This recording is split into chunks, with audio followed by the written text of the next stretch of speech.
to order. On our agenda are open remarks and public comment. Is anybody besides our health agent and FCTV recording this meeting? Right, no. I can never remember the open. You have it. I'm going to turn to Kevin. Okay, sure. Yeah. So public comments are welcome at the discretion of the chair. Public comments will be limited to 2 minutes and must be presented in a way that's respectful to others. Would somebody like to read our mission? All right, George. The mission of the Falmouth Board of Health is to protect and promote the health, safety, and well-being of the residents and visitors of the town of Falmouth.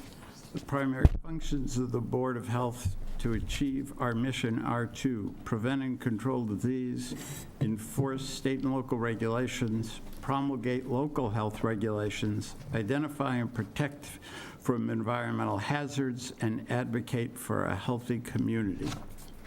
Thank you. Does anybody have any public comments on items not on the agenda? All right, hearing none, we'll move to our first hearing. 212 T-Ticket Highway, Cumberland Farms, hearing on a second violation within 36 months of Falmouth's tobacco sales regulation. Yes, Scott. So just to go over it, that occurred on 4/18/26. And the report was sale to minors. The second one was on April 23rd of 2024. So that's two within 36 months, which is a $2,000 fine and a 7-day suspension. So I just wanted to start that off with that. Any details about it? Bob Collette was invited, but he had an emergency. He could not make it today. So Bob Collette is the Regional Tobacco Control who did the sting to begin with. And you are the enforcement body for the county's tobacco control. So that's why it's here. Is there anybody from Cumberland Farms? Yes. Do you want to speak? I mean, because we have a letter. If you do, you're welcome to. So normally, we just assure the town that we do everything we can for training. The team member was unfortunately employed by us less than 30 days. I understand all that. That stuff happens, yeah. Yeah. She has been since terminated. Well, she was terminated before the offense even got to our level. And that's about it. Right. Yes, we have a letter from you or from your headquarters indicating that and paying the fine and not contesting it. So, yes. Just through the chair, can you identify yourself? Oh, I'm sorry. Jenny Raver, District Manager for Cumberland Farms. Thank you. I don't. Do we need a motion? Do we need I can never remember the motion. Yes, George. Asking the agent, is it to the board to decide there is a suspension of activities or sales for how many days? 7. Up to 7 days. Is it the board's usual purview to set those dates? Yes. Yes. When it begins, so that's why I was Right. basically. So the tobacco sales would be suspended for 7 days. And we could start that clock presumably tomorrow, or when does the board have a? Is it possible to start at like the beginning of next week so that we have time? Sure. Yeah, it's So fine like with me. It's- We'll start it on Monday, the 15th, if that's okay. So 7 days from today. is the- Yeah, Yeah, it's fine with me. Do we need a we do need a motion. on Yeah. this. Yeah. The product should be removed. Okay, so that was my next question. It has Have to the be. product in the back.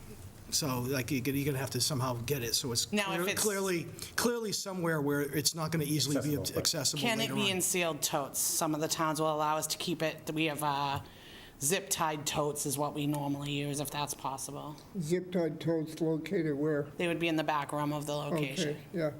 Okay. We'll take everything off the shelves, but they'll all go into zip-tied totes, if that's okay with the board. That's What is the date next Monday? It would be the 15th to the 15th. 22nd. 15th? 15. A motion to begin the period of non-sale of tobacco products at the property to begin on the 15th and proceed for June 15th, 2026, to proceed for the 7 full days. Second. Okay. Motion is second to accept the fine, impose the fine, which we've already received, and begin the no sale of tobacco from June 15th and proceed for 7 days with the product to be removed from shelves and sealed in totes that are zip tied shut. Thank you very much. Yep, all, yes. Oh, sorry, go Yes, ahead. yes. There's a motion second. I just wanted to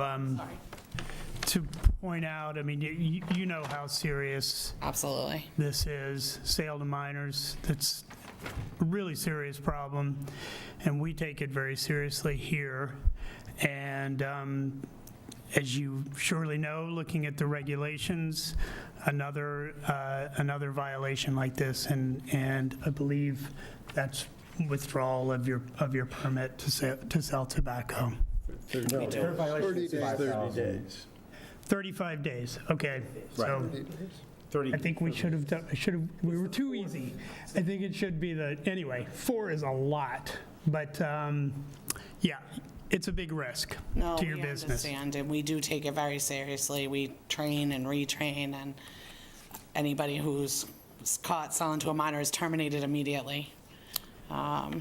Obviously, because they broke the law, we can no longer keep them employed by us. Does anyone recall there was a system that we've talked about in past meetings that goes beyond just telling people not to sell the products, but a way of, It was a lockout system on the register. We've already done that, so we took away, we have an of age key, so that when somebody comes into the store, if they clearly are over 40, the team member has the ability to hit of age and not scan the ID. We took that ability away, so they have to scan an ID every time someone comes into the store at this point. so that's new. You just did that? Okay. Yes, we did that with good. this Okay. violation. Right. All right, Okay. thank We you. do take it very, very seriously. I know, yep, We don't want to lose our license either. yeah.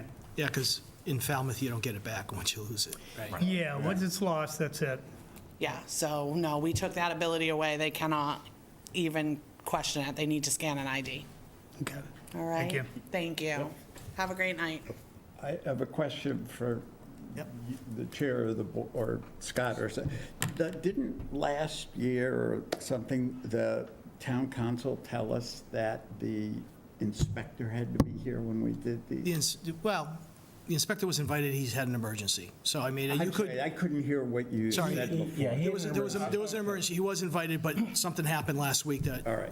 he's, so it's, he should be present, but he said, you know, if you certainly could continue it, if you felt so inclined, but, Yeah, no, not if they're, If if nobody appeals. then- Right, if they contested it, then we would continue until we could. Got it, thank you. So, all in, Another one. so the motion, we have a motion and second. Before we continue, we need to vote. Yeah. All in favor? Aye. All right. We have another tobacco violation hearing, 302 Palmer Avenue, Garrett's Family Market. Hearing on a second violation within 36 months of Falmouth's tobacco sales regulation. so this one also occurred, sorry, let me get to it, Sure. also on the 18th with the sale to a minor, and then the previous one occurred on January 22nd of 2025. So, Do we have a representative from Garrett's here?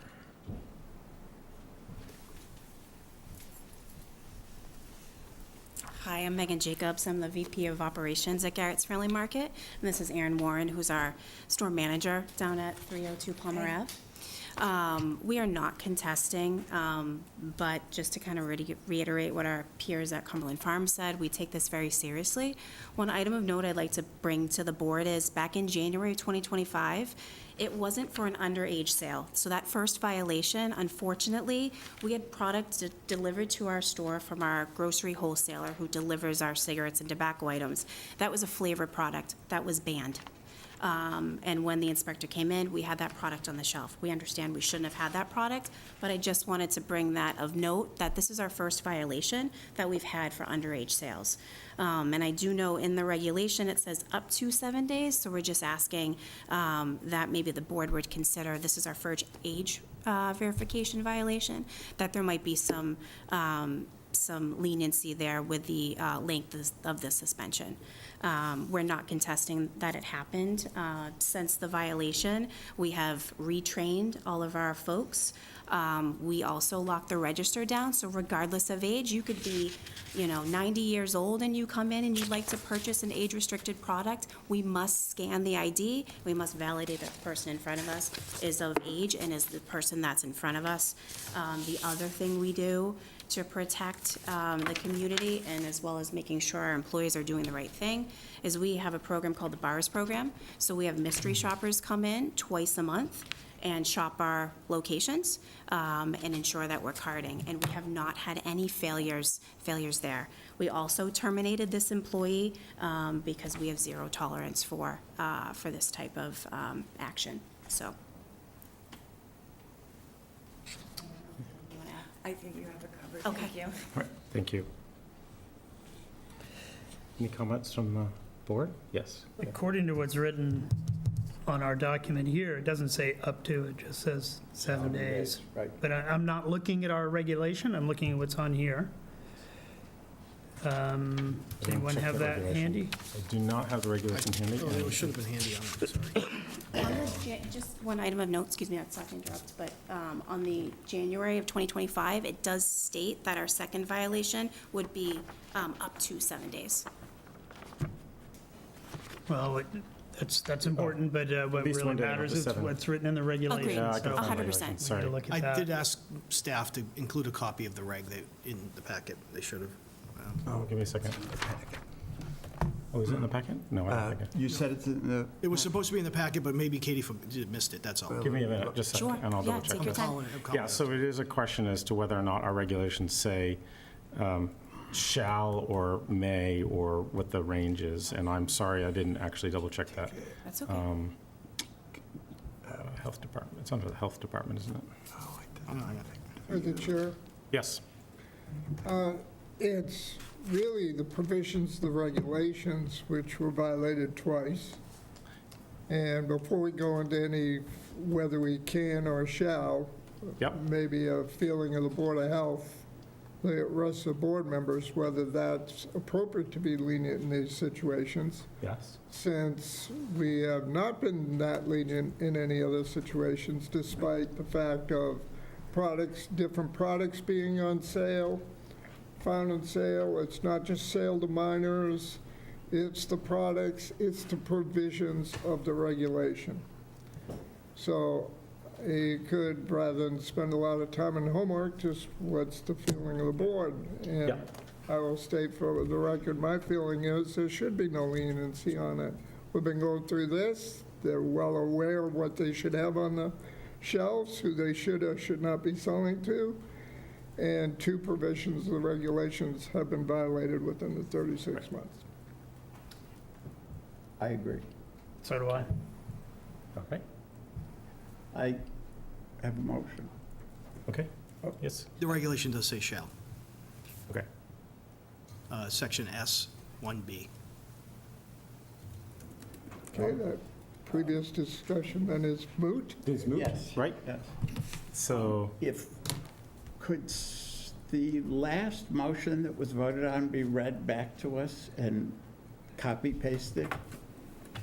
Sure. Not much Except to for it. the Ziplocs part.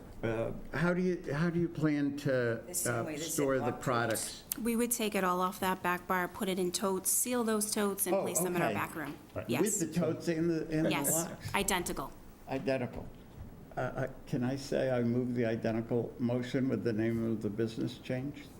Sure. Because I don't remember it exactly, but we spent a lot of time We making could it have correct. the recording secretary read it right back to you. Yep, I can read it back to you. Right. So you made a motion to, the board made a motion to begin a period of non-sale of tobacco products on June 15th, if that's the agreed upon date for, and to proceed for 7 days. And then that was also included that all tobacco products would be removed and stored in bins with zip ties.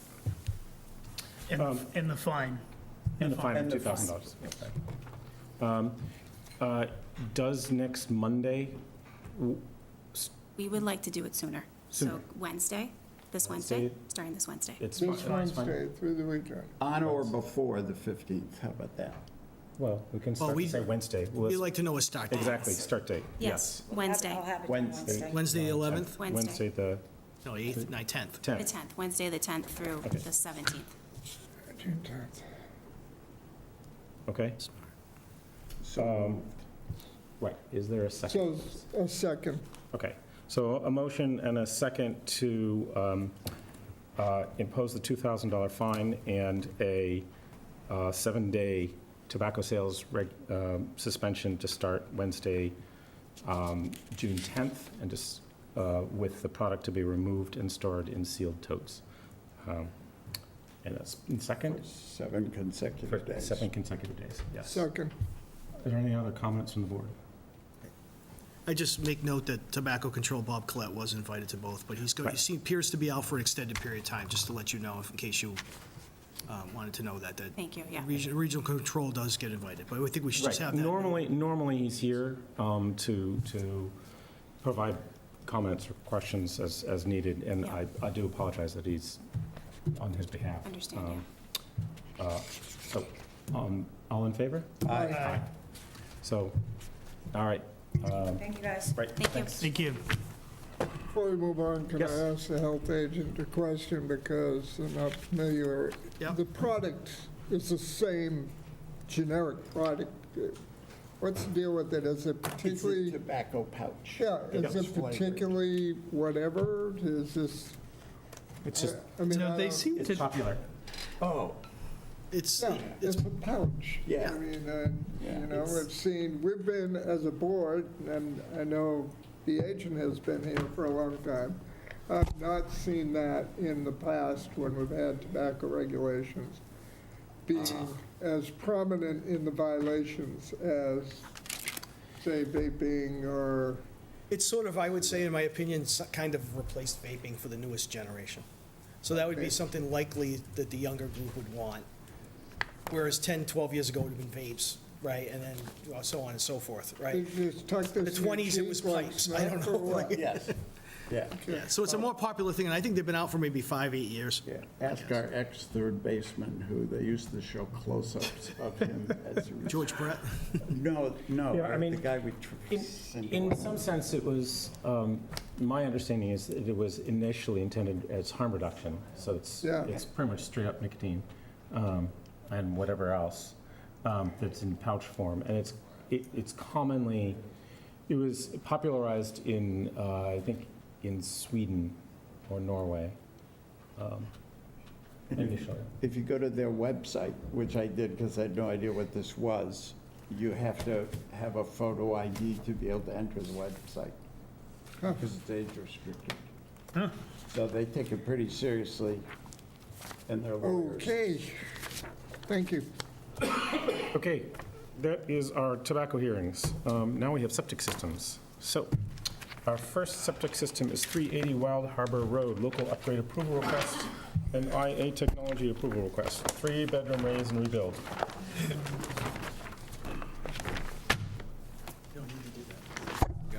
Is there somebody here for, there is.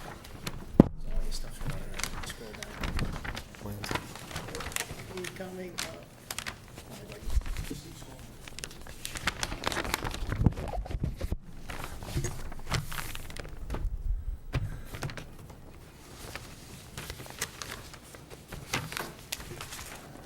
Scott, kill me. Just keep scrolling, just keep scrolling.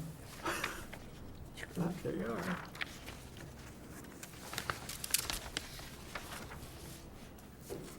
All right, there we go. Nope, that's not what we want. There we go. Well, we all have it in front of us, so. All right. Good evening. For the record, Tim Santos from Merrill Engineers, representing the applicant. Property is located at 380 Wild Harbor Road, currently developed with an existing 3-bedroom home serviced by town water and a sewage disposal system, which is a pressure dose leacher field in the backyard. The applicant is proposing to tear down his existing home, construct a new home, 3 bedrooms, meeting building code and FEMA standards. We're here tonight looking for your approval.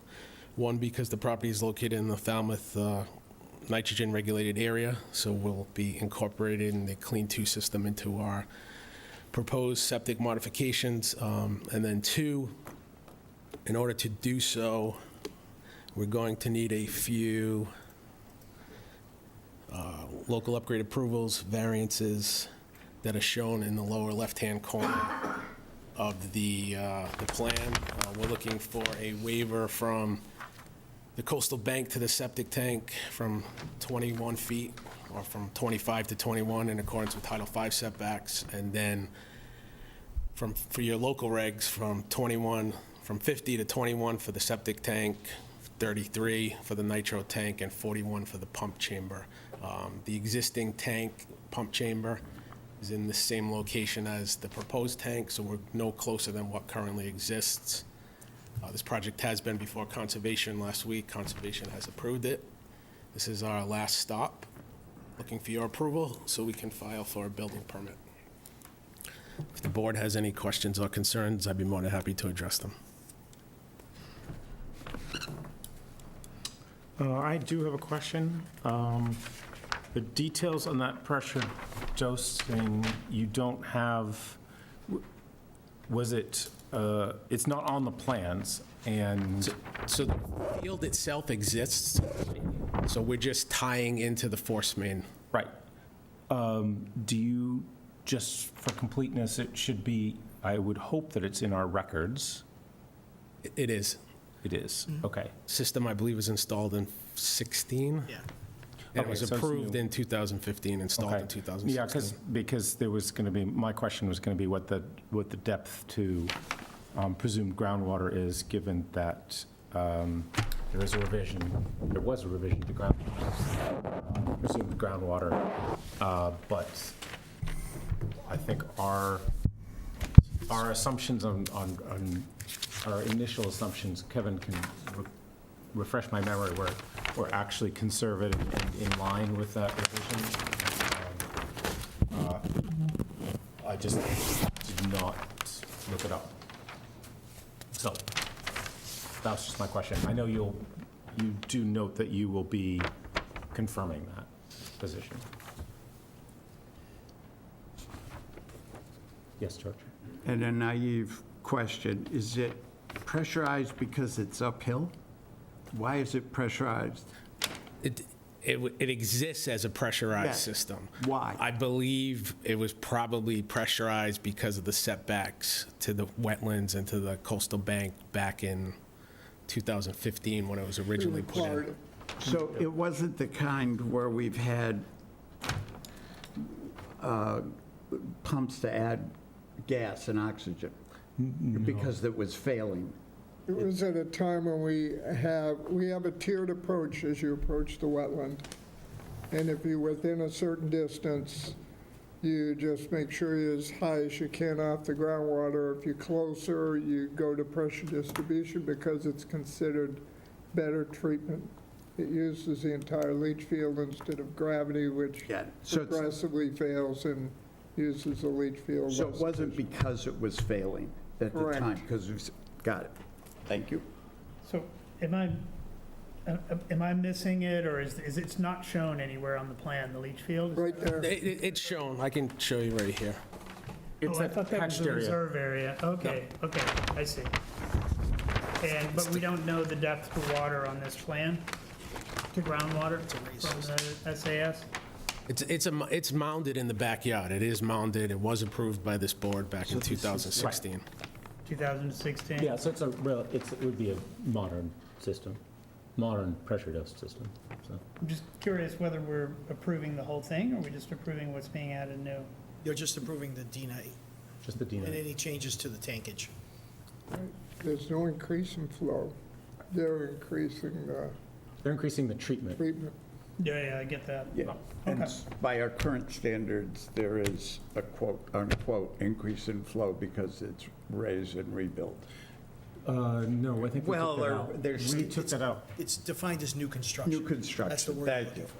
That's what it is. That's why they That's why give it it has to have this. Raise and rebuild, Raise and regardless of an rebuild. increase in flow, is considered new construction Okay. in your regulations. Yeah, thank you. That's why he's here to do the D-night. Yeah. Because he's raising, rebuilding, so he has to put the D-night in. Make a motion finding that there is no increase in any of the variances to the wetland or critical resources. Finding that the applicant has increased the environmental protection by the use of a nitro system, which meets the banner, is on the banner list for provisional approval. Provided that the owner is aware of all the consequences of a provisional use system and the monitoring requirements, as well as the maintenance. Approve the use of the system at this location. Second. A second, a motion, a second to approve the use of an IA system at 380 Wild, Local upgrade, the local upgrade, I'm sorry, local local upgrade variance request, yes. variance request, and the use of an AIA system for 380 Wild Harbor Road. Finding, well, I can summarize his findings, but finding, I'll restate them. Finding no increase to the variances to the wetlands or other resources, and that it is an increase in environmental protection by the use of the Bannert system, provided that the proponent is aware of the provisional status of the technology and the requirements for operation and maintenance in perpetuity. And monitoring, right. And monitoring, yes. Any other comments? All in favor? Aye. Aye. Thank you for your time. Scott, you want? Our next hearing is 34 Bonito. Advanced treatment approval request. BSS design. You can just scroll down. Do you have them in front of you? Yeah. There's not much to talk about there. Yes. Just want it for the television. For now, television. Oh, for We're television, big time. gotcha. He's not BSS. Was that? What do you think, I can't do it? He's not BSS design. Even though that's what this says, he's Falmouth Engineering. Oh, Good evening, Mr. Chairman, members of the Board of Health. For the record, Mike Borselli from Falmouth Engineering. I represent the applicant. We teamed up with BSS Design on this. Oh. We're the PE of record for the septic design, and BSS did the site plans and drafting. right, I see. This is number 34 Bonito Avenue. It is an undeveloped lot. This will be proposed new construction for the first time. There's a 4-bedroom house proposed, and the septic system has been designed to incorporate a nitro by Clean 2, because this obviously constitutes new construction. And balance of the system was designed to meet Title V in your local health regulations. Request for any setbacks or variances or anything. We're simply here because your regulations require us to come and you approve and issue a letter that describes the monitoring and testing regimen and discharge requirements for the wastewater. It's a proposed 1,500-gallon tank, a nitro unit capable of treating for 4 bedrooms. It's a SAS with 3 500-gallon chambers surrounded by stone. And that's pretty much it. I'm happy to take questions. Are there any questions from the board? Nope. Any motion from the board? Oh, George, do it. Yes, George. A motion to That approve the use of the nitro system in this situation. It's on the Bannert list, provided all the requirements in the letter of approval, which is for provisional use approval, and with our standard set of conditions. Second. Okay, a motion and a second. Yep. The two Georges. And I just had a comment. Yes. Just because we're in discussion. This lot is like, as we look at wastewater development in in all our areas, this does the best it can, but 4 bedrooms on, 11,000 square feet. That's a small lot. Small lot. I am actually, My only comment is like, as we're struggling with the whole wastewater Yep. sort of planning process, and you think, well, less nitrogen in bigger areas is what you generally think about. And now this is like just the opposite. This is probably the smallest lot you could fit this type of system on and not require variances. yep. But it's just a comment. It's, What's the lot This size area would again? probably benefit from sewering yeah, because of, it They're is close to the relatively line. dense. It's relatively dense, and it's just north of 28. But we just aren't there yet. yeah. And it's I agree. 11,000, you said? 11,000 square feet. I'm 11,000 familiar with that, actually. I was 500 surprised they were going to, that it was a separate lot and they could squeeze a house in there. Yeah, They had a good engineer, I guess, no? yeah. That's why they pay you the big bucks. That was good. Another, Yes, sir. related to what the Smart George just said, I want to point out, nothing to do with this, there is a ballot initiative in Massachusetts for 5,000 square foot lots All right. and sometime we ought to talk about that. That sounds good. We With can- no ability We can of discuss that towns to at do the anything. end of the meeting when we talk about future business. So we have a motion and a second to accept the use of approve the use of the IA technology for 34 Bonito Avenue, approve the use of the nitro, finding that it's in the Banner system list, provided that the applicants are aware of the provisional use requirements, the monitoring requirements, and appending the standard set of conditions. All right, any other comments from the board? Mike, you all right? Okay, all in favor? Aye. Aye. Thank you very much. Thank you. Have a good night.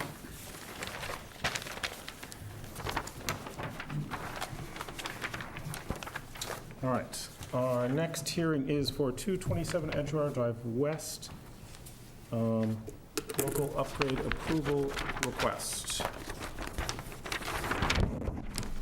Existing 5-bedroom. We have it in front of us, so. Oh, yes, but this is for 2 weeks. Ignore it. I don't like it, but that's what it is. It's our regulations.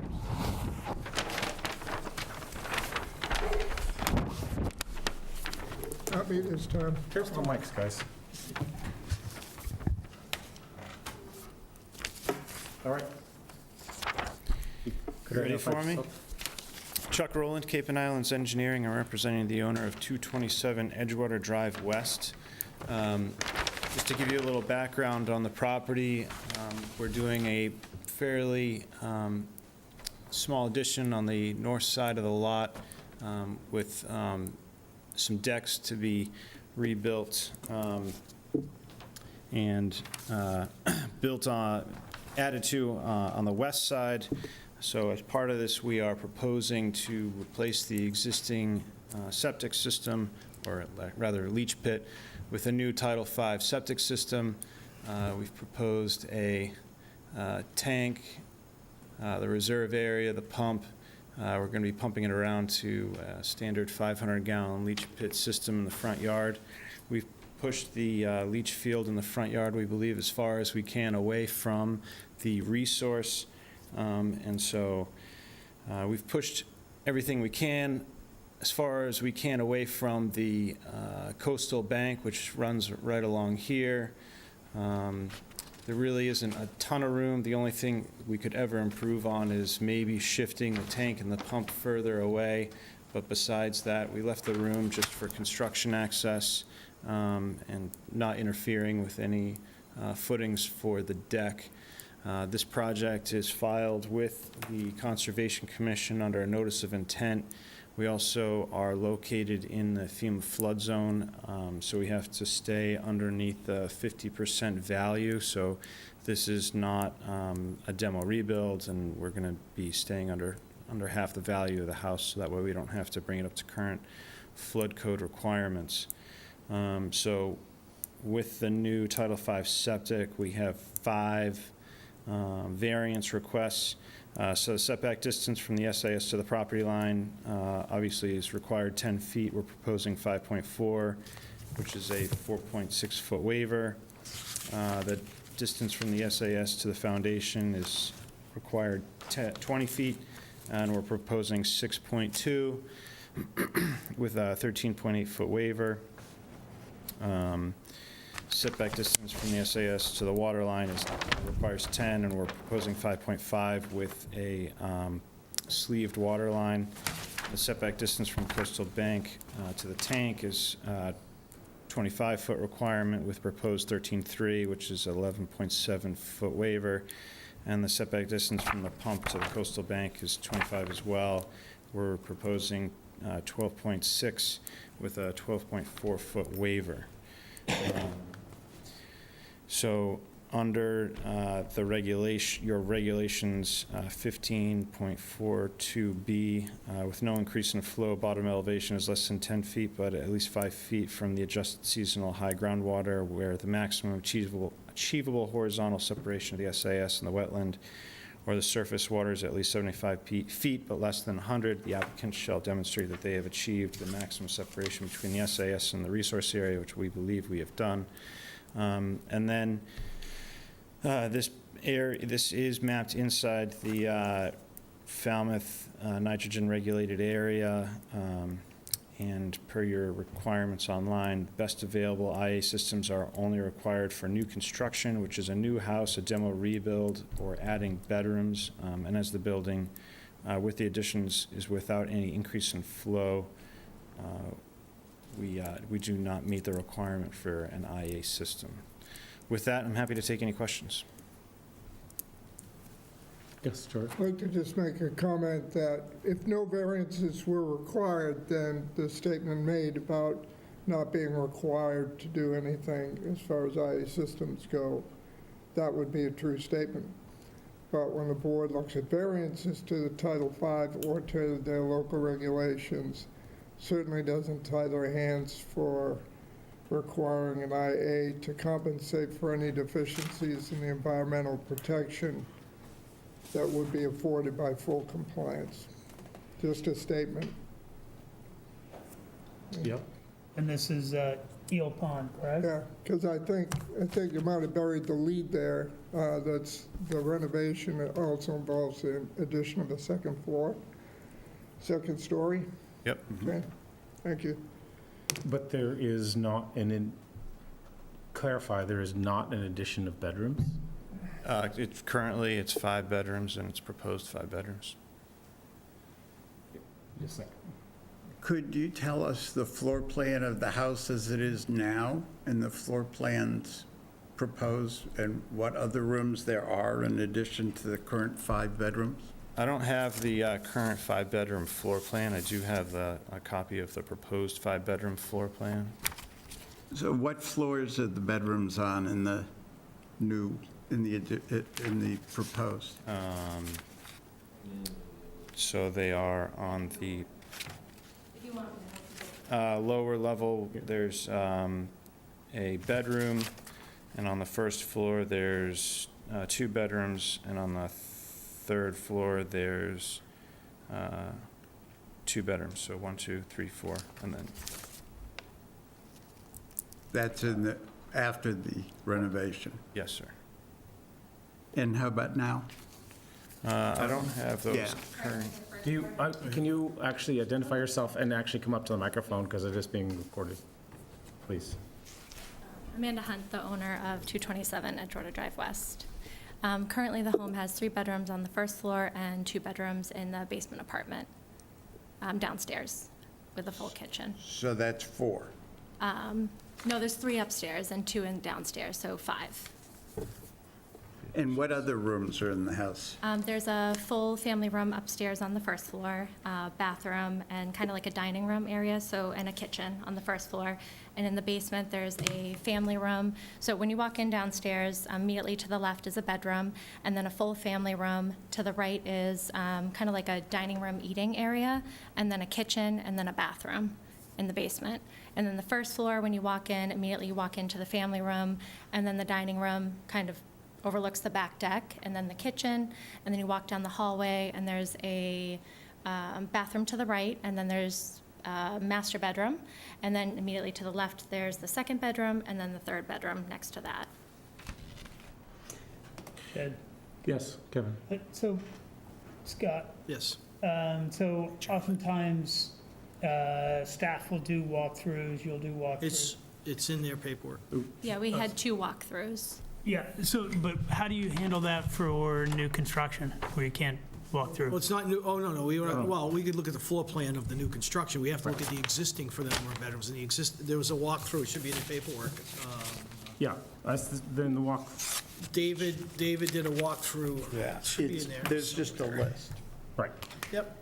And Right, so so- we did and he determined that there were 5 rooms that met, I don't have it, Right, sorry, so I'm just thinking about, yeah, so I shouldn't say new construction, I'm just thinking about the new build of the renovated house. Okay, so the new How do build- we evaluate how many bedrooms when are the in? building permit submitted to me, if there's a den that has a door and privacy or an office or a sewing room, I actually saw a wrapping room.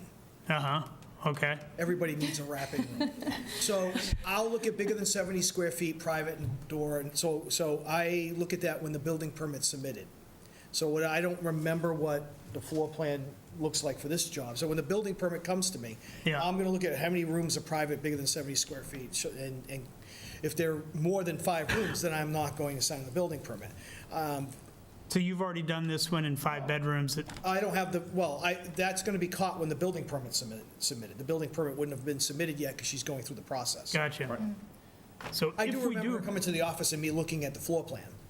so we, That was 6 months ago, and that's like 3,000 jumps later, and I Yeah, don't yeah. remember it quite Yeah. well enough. So if you were to approve it today based Yeah. on a 5-bedroom, I'm gonna make sure that even though the house is going up, that it's clearly 5 bedrooms. Okay. And 5 rooms that, I clarify, 5 rooms that would look like bedrooms. right, Okay, or quack like a duck, we call it a duck. yeah, As far as that, so we did a walkthrough, then that also does work in a resident's favor. When we go to an older home, if the room, it could have office furniture in it, if it's got a door, it's bigger than 70 square feet and a window and privacy, it's bedroom 1. Yeah. And so David did a walkthrough and measured the rooms and came up with what he came up with in the list. And if they're just making the house bigger and the rooms are getting bigger and they're all going upstairs and they're having an open floor plan on the first floor, for us, it's not an increase in flow. I mean, we do this game almost every day and you don't see most of them because they don't require variances. Right. So, We have a, Yeah, sorry, sir, if you, you may speak, but please go to the microphone and identify yourself.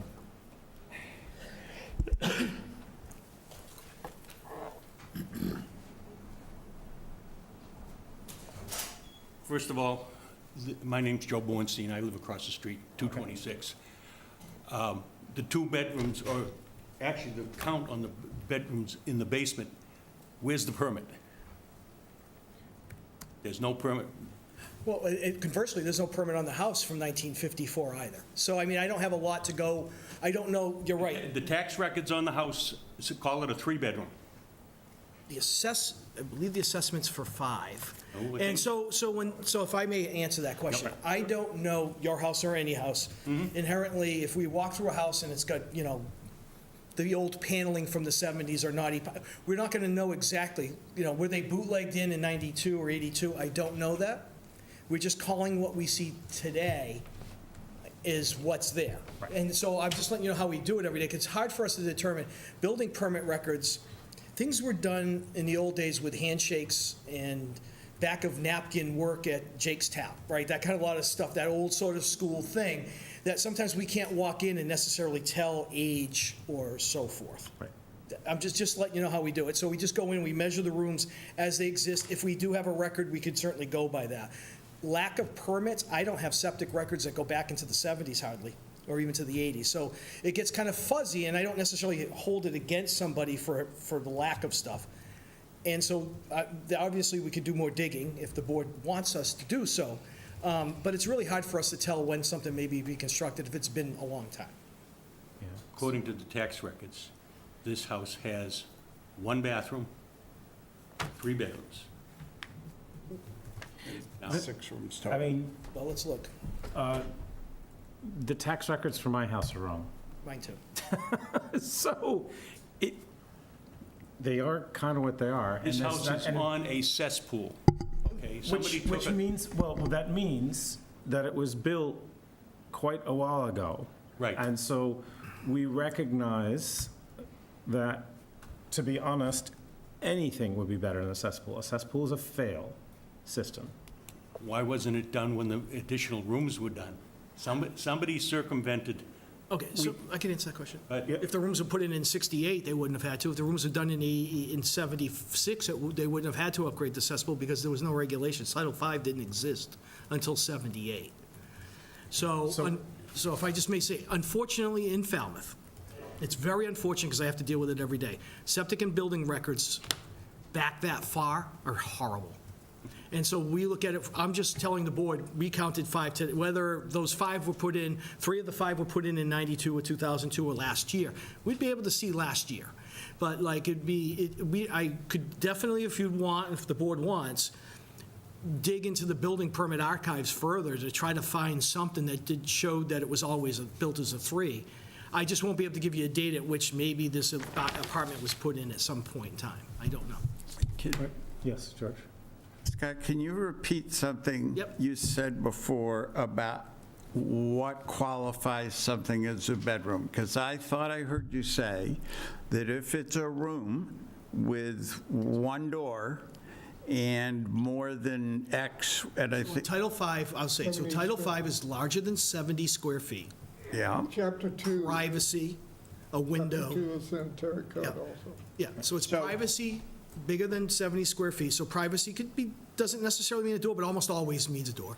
It's electrical service and a window, right? So that's, so building permits are actually irrelevant.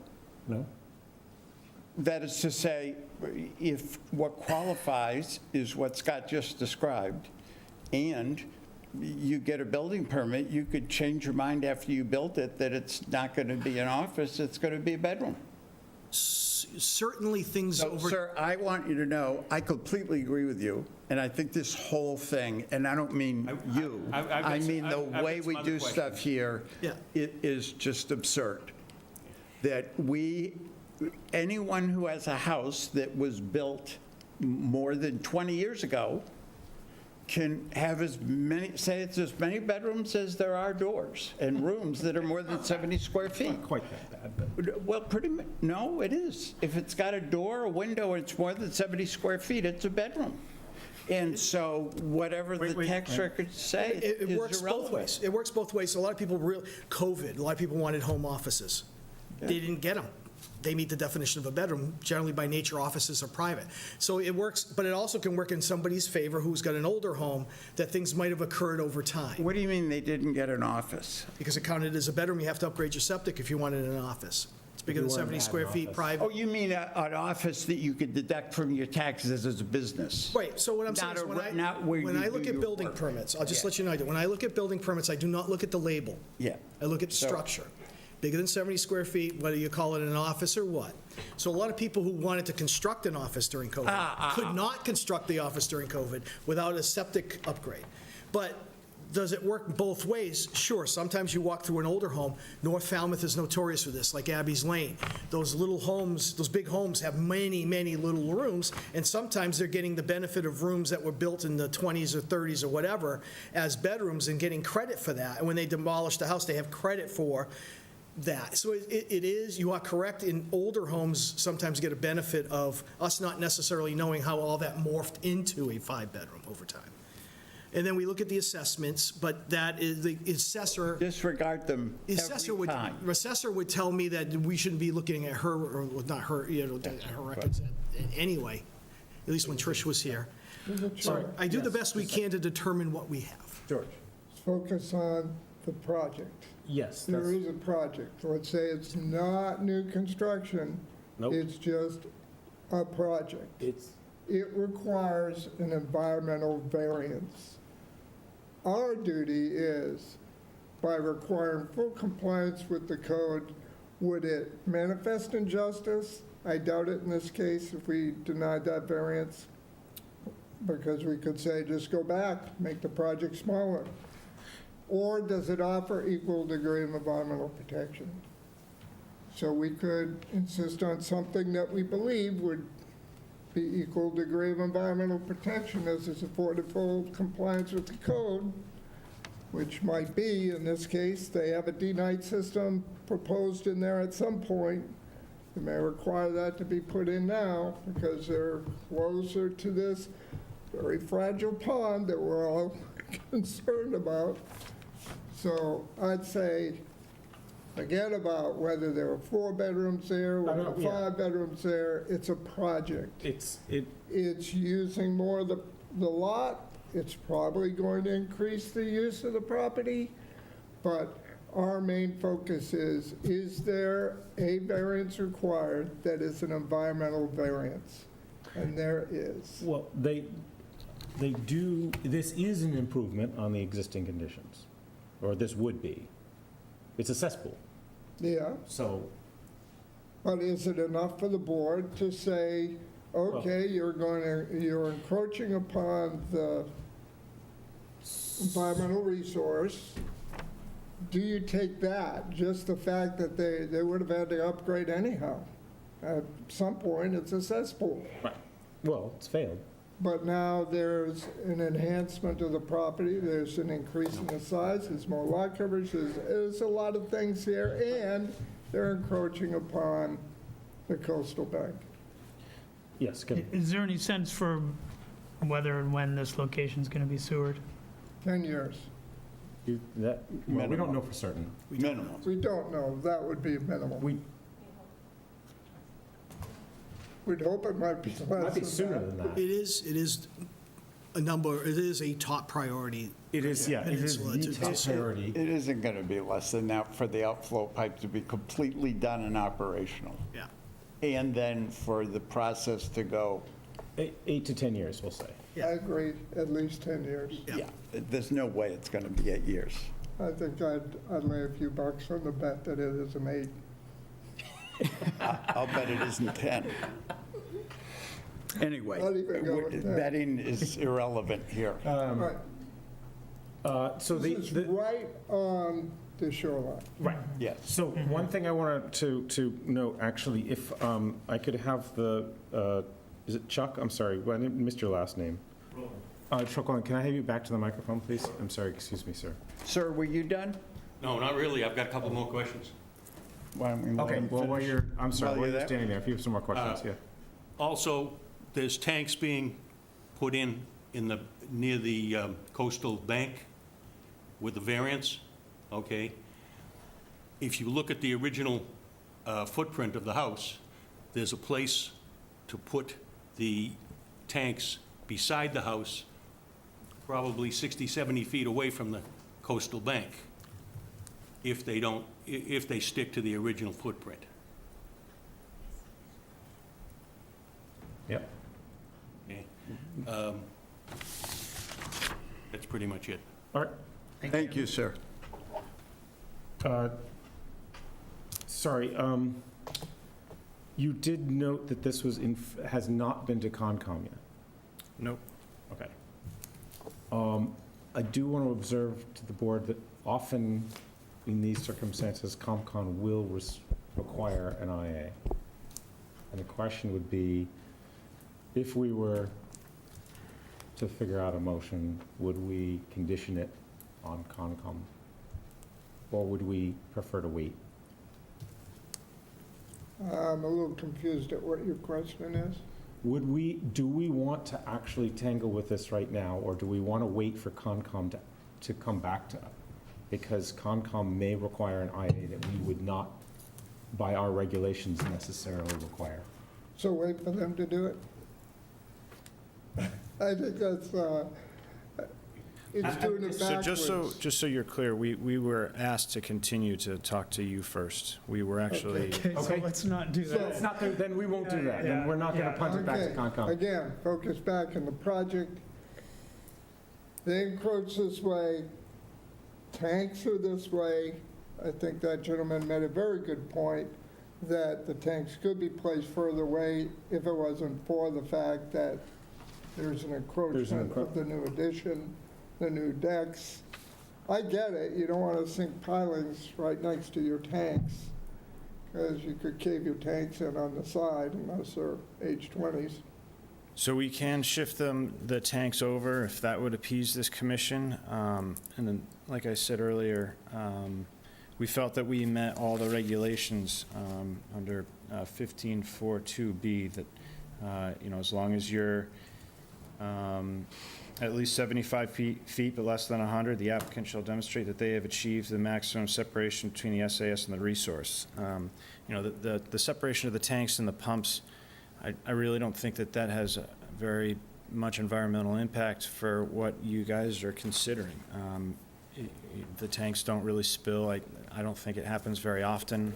We're happy to take some special conditions that would assure that, the pumps don't fail. If you want, we can have a redundant pump alarm system, so that way we can have 2 alarms if that's what would appease this board. But the pump and the tank aren't what add any nitrogen or any, anything bad to the resource unless there is some sort of emergency. Now, with the leach field, it's as far away as we possibly can get it, in my opinion. And so we've kind of demonstrated that the SAS is as far away from the resource area as possible while staying within the strip out within the confines of the property, so. Just a Yes, Kevin. detail on here, but I just want to generally agree with what you just said, but your table here with the state required and the proposed, this doesn't list our local regulation, which in some cases has farther setbacks. I believe that those setbacks are only in 15.42B, if I'm not mistaken. I don't remember. I'm trying to look. So this is in terms of setbacks? Yeah. State required if you is not have other- all that matters. This does not meet the technical definition of new construction. Right. It's not a raise or build, it's not increase in flow. And so, in that case, as far as I can tell, we don't have a difference in our setback for the tanks, From resource area. is that right? I thought ours were farther than. I read it like 3 Yeah. times and I couldn't find one, so. The coastal bank is Title V. Resources were 100 from some things, that Title V is 50, but coastal bank is 50, both in Title V. Well, from tanks, it's 25. Tanks is From 25. From leaching, it's 50. Right, but we got salt marsh and an estuary here, so those are resources. They would be resources, so they would need to be 50 for a tank and 100 for the leaching from the Okay, water. and we're at 75 from the salt marsh? There's also a section of your code that has a sliding scale. If you're Yeah. 75 to 100, but you have suitable Yeah. vertical distance, Right. you're considered to meet it. Yeah, okay. Right, and that would be done over the counter, and it wouldn't be done by here, per se. Knowing the bottom elevation is less than 10 feet, but at least 5 feet.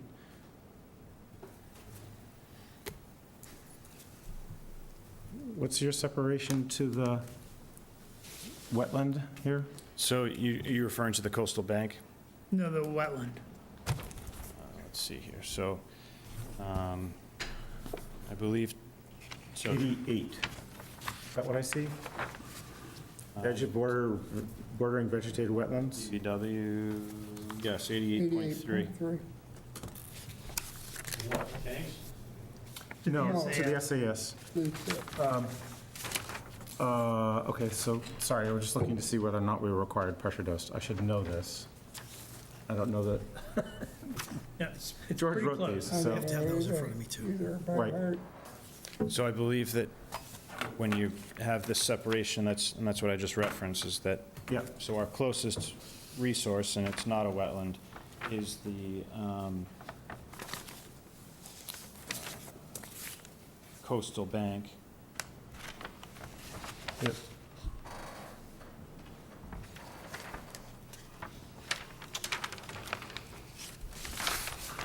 So the bottom line is, there are some variances required, and we have to decide whether we're willing to allow them, or if we want to require concession.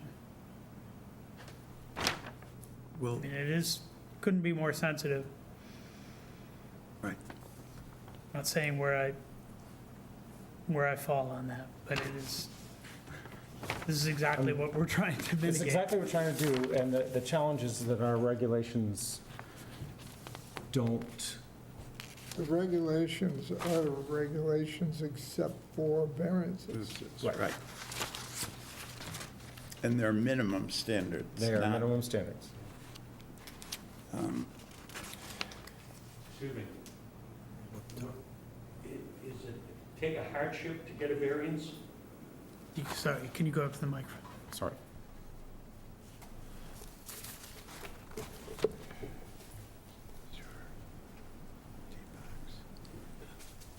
What does the board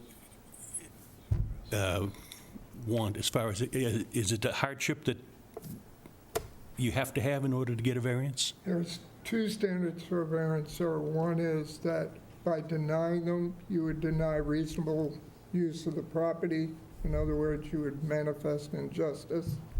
And so they Second is- couldn't use the property? Excuse me, sir, let me finish. Yeah.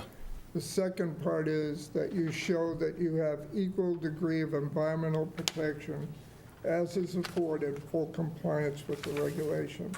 However, on a repair situation, DEP does allow the fact of us looking at the financial implications. Here, I don't think that applies because financially, there's a whole lot more going on in this house than is going to be couldn't be shortened for a better septic system. So that's what we're grappling with now. Well, one of my questions wasn't necessarily, one of my questions was the nitro system, but my other question is the location of the tanks versus the coastal bank. And based on the original existing footprint of the existing house, the tanks can be placed beside the house up in the driveway, and there does not need to be a variance for the setbacks from the tanks to the coastal bank. We heard you. Yeah. Thank you.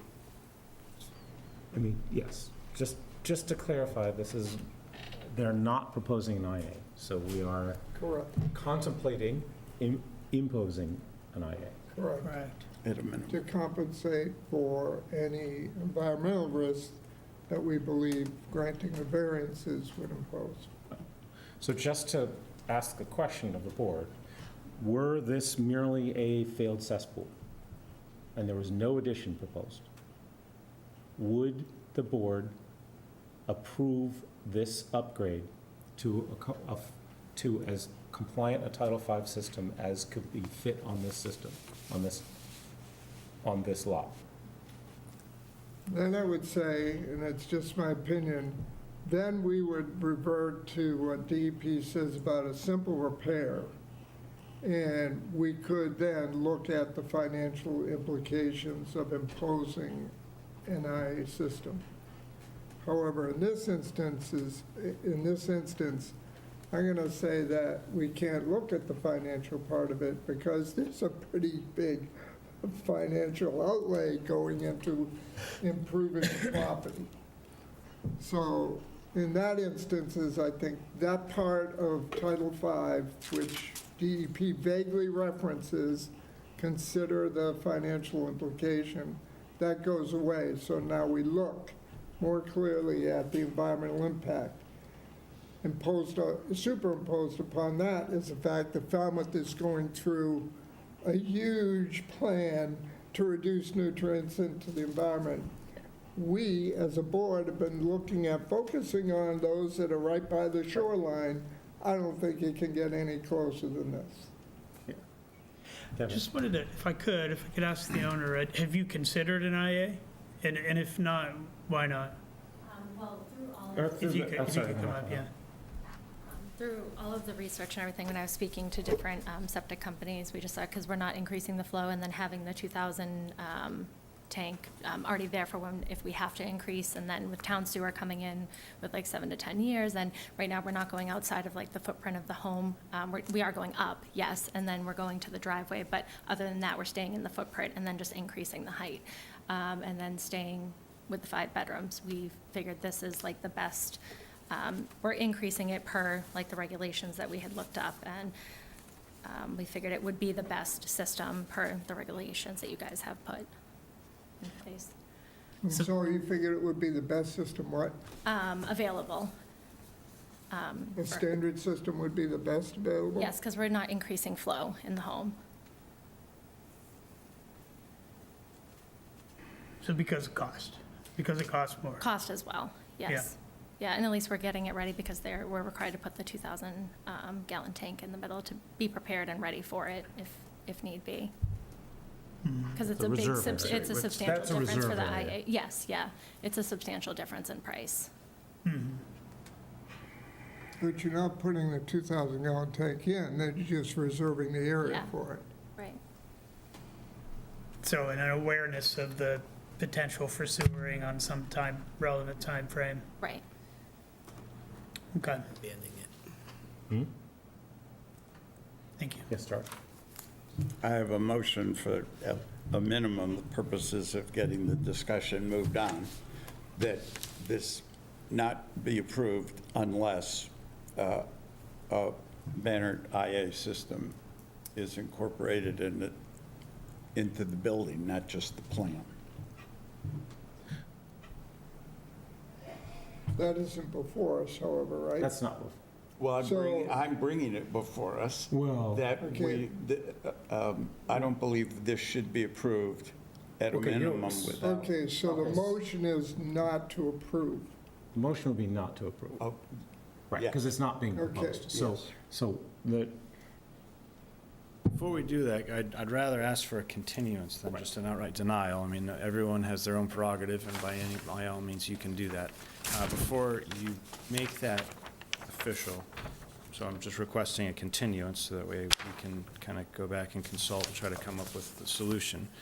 Additionally, I just would like to mention that when I look at the website and I read what I'm supposed to be doing for a leach field, that I'm meeting the regulations for not new construction and whatever else, that, by your regulations, in my opinion, I have met all the requirements that are listed both in the town bylaw, Title V, and the regulations that are pretty plainly noted on the website, that it doesn't mention anywhere that you would be denying a project of this nature by requiring it's put in an IA. So by everything that this board has laid out, we believe that we have met all the requirements to not put in an IA. So, I mean, with that, you are always allowed to ask for whatever you want. This is an independent board, obviously, but I'm just pointing out the fact that, we're just consultants here. So when we go to the town website and we see that we're not required to do that, and then all of a sudden that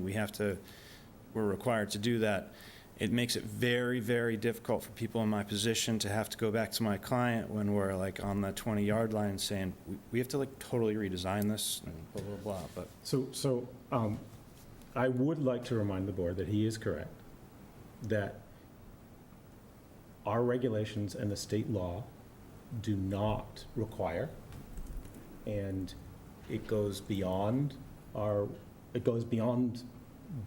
regulations and law, and to require, and we have typically not required without an IA system without a regulation. If we wish to revise our regulations, which we did, we talked about it extensively, but we did not. So, I mean, we are a board, we're not a, we're not a singular judge. So, for the record, are there variances required here? Clearly, there are variances required here. So if there are variances required here, then that calls for Board of Health to either grant the variance, finding that the client has, or the applicant has, demonstrated equal degree of environmental protection, and we're not manifesting injustice. Those are our two standards for looking at a variance. Well, but let's be very careful, though. Equal to the present conditions, correct? Equal degree of environmental protection as is afforded full compliance with the regulation. Which we believe we've met. And that's the belief, and you can believe what you want. No, I know. That's why there is a Board of Health. Right. I mean, you opine, I opine, he opines, we Right. give our opinions, and then the board deliberates and decides. That's the process. Right. And right now, the board is having a little bit of difficulty with that process. That's all. I mean, and this, we've faced it before. You know, what do you do? Well, what have we done in the past? We've said, okay, you want a continue, which is, it's a good move. It's a good move because you don't want to go back to conservation having a denial. Right.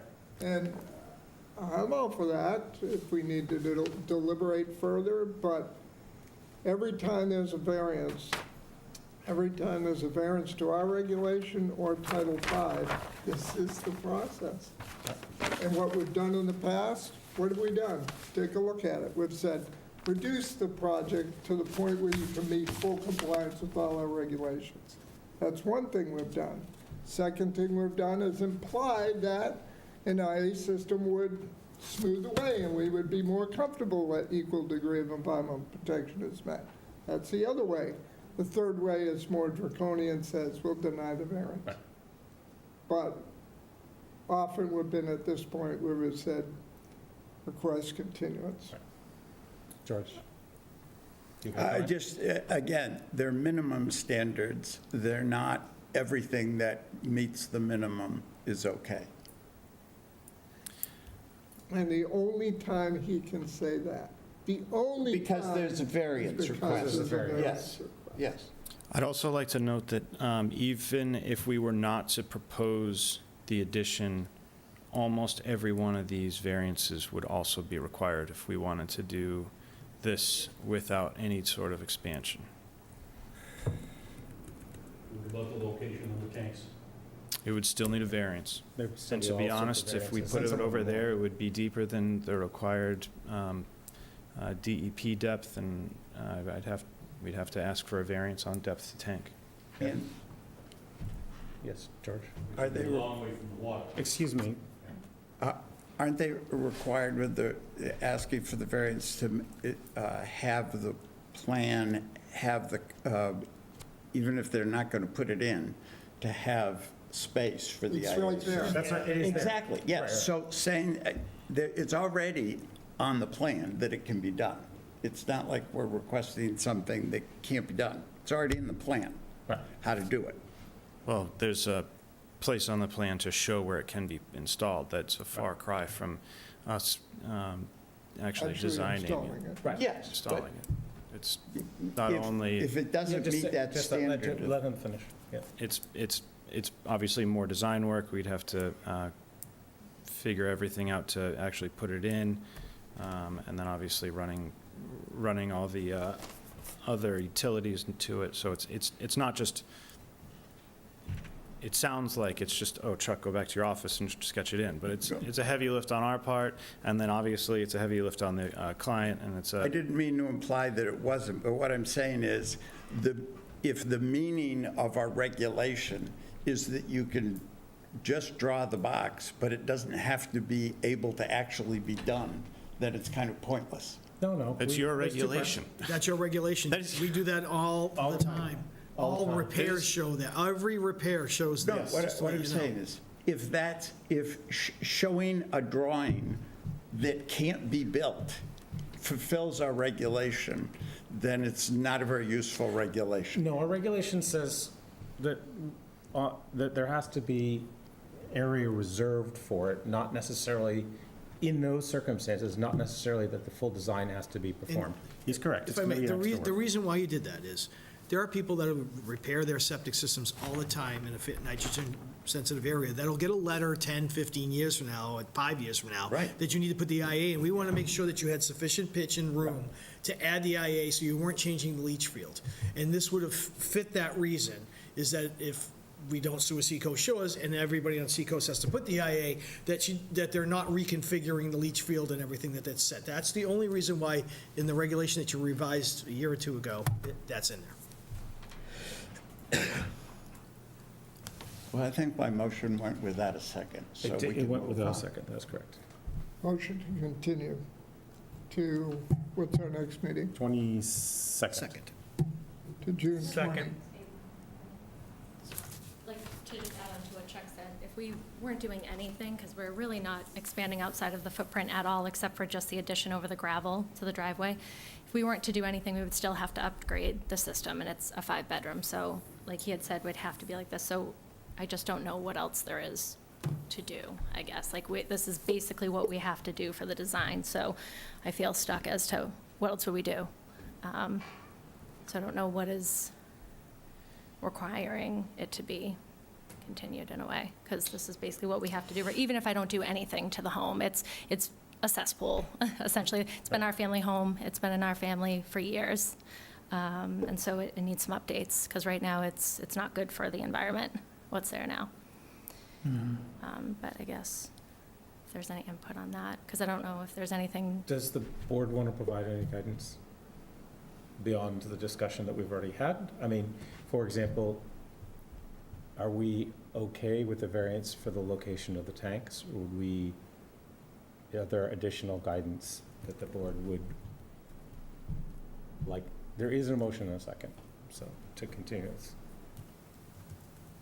More concerned about the SAS than the tanks. Yeah. And I guess I'm not totally clear, and I would have to go look at our regulations on whether or not you're meeting the local regulation on the SAS. Yeah. But there's nothing you can do about that. Right. It's as far back as it can be, I think. Unless we gave a variance to the lot line on the SAS to get it farther away from the estuary. Yeah, and Conservation had taken a look, and they said everything looked good on their end, and just to talk to you guys first.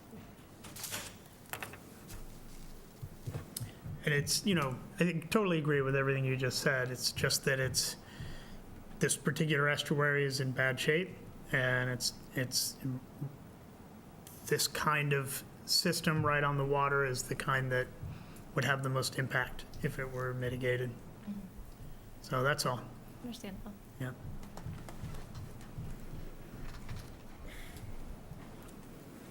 Well, we have a motion and a second to We continue. don't have a second, just a motion. They I requested to seconded. continue. Yeah, did I second? Yeah, but we We still, talked at the same time, so you didn't hear it. right, sorry, Yeah. Kevin seconded. Yeah. Do you have any more comments? No, I think I pretty much have covered it. It would be to the board. If you want to chat with him, then you guys can chat. Looking at the diagram, a question for the board. You'll have to go to I'm sorry, you'll have to go to the microphone. I too apologize, but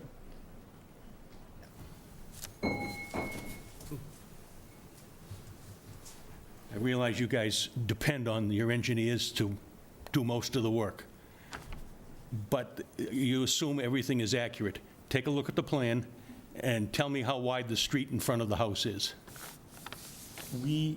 this is stamped by an engineer.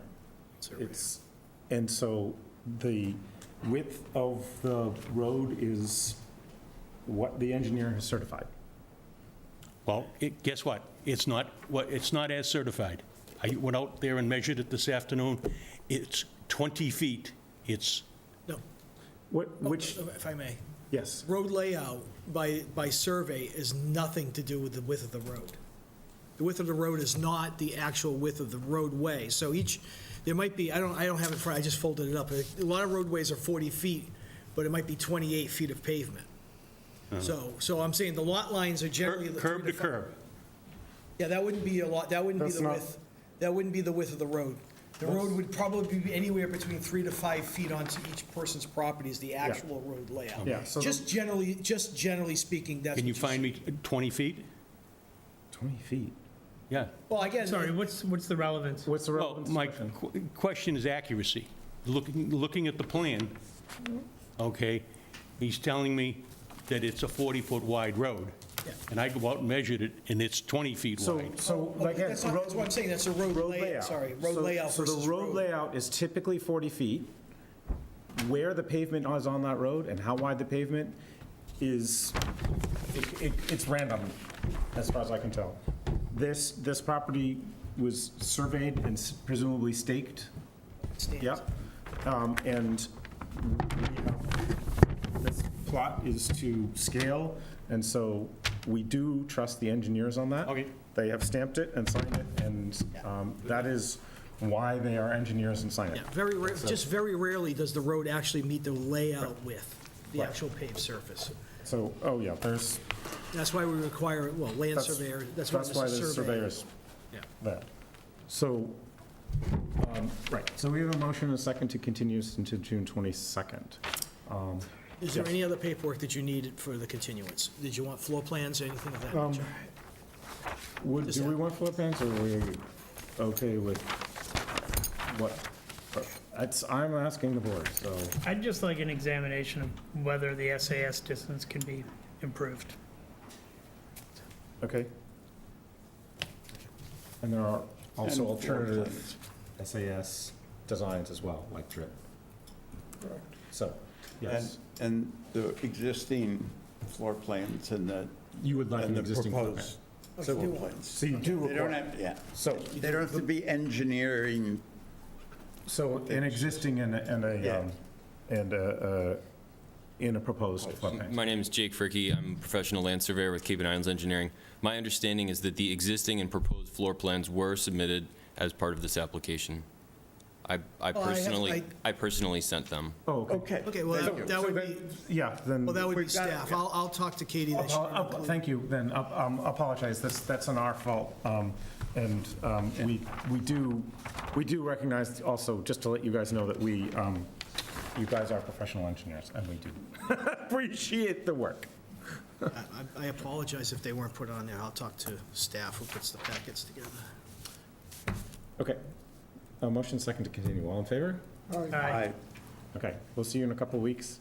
I think Scott may be able to provide you some more guidance, perhaps. When do you go before conservation?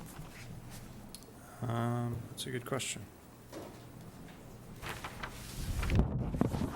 I don't know when we continued it to, but Conservation. 24. Okay. 22nd. staying up here also, because I have the next hearing as Oh, well. you also have the next one? Okay. I'm just holding your ground. Yeah.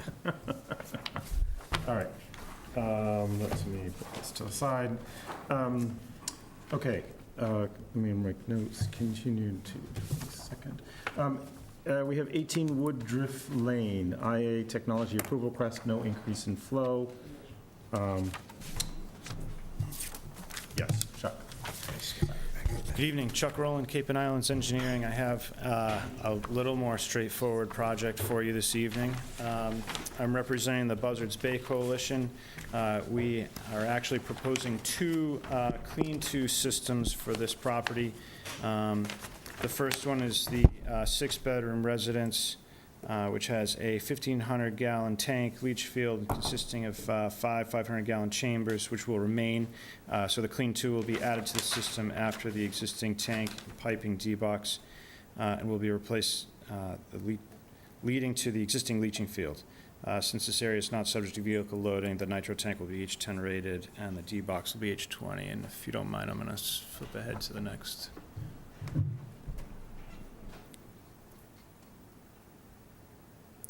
Here we are.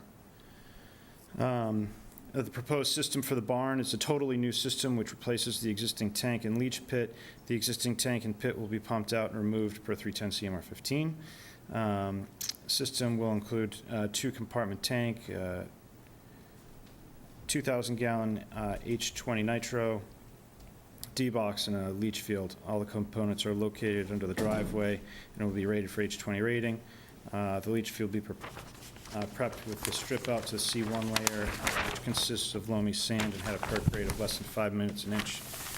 This request is for using the IA systems at the site, and no variance is being requested. Additionally, this project is not required at this time, as the new construction is defined under Title V and the website.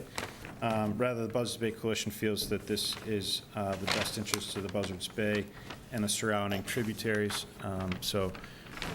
We're not proposing any work except to put in the nitro systems.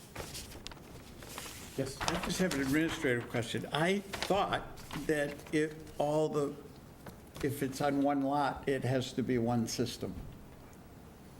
I keep hearing that, and I don't care, I have to say. I don't understand why that's true, but I thought it was. It's on one lot, the whole system has to comply with the recent regulation. And so. It has to be up to Title V, But it doesn't have to be a single system. not necessarily. Oh, okay, great, that's fine. Probably got I misunderstood Probably got what confused was with my said in the Hayway past. project, where I just tried to tie in my structure, and we had a very spirited conversation about Right. that one as Yes. well. Exactly. And we came back and proposed both structures to be tied into the IA. So I can understand that confusion. Correct. Right. Okay. Yep. Motion to approve the plan for 18 Woodruff, finding that it's using best available net technology and the client doesn't really have to do it. Second. Okay, motion and second to approve the use of the IA system for 18 Woodruff Lane, finding that it is the best available technology and not required. All in favor? Aye.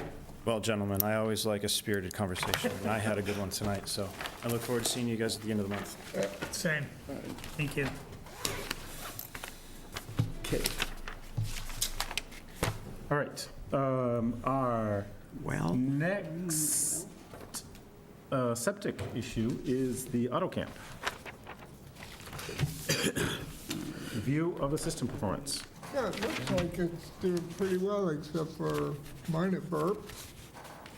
I think I saw one, after they pumped their tanks, they went to like 16, but Where am I seeing?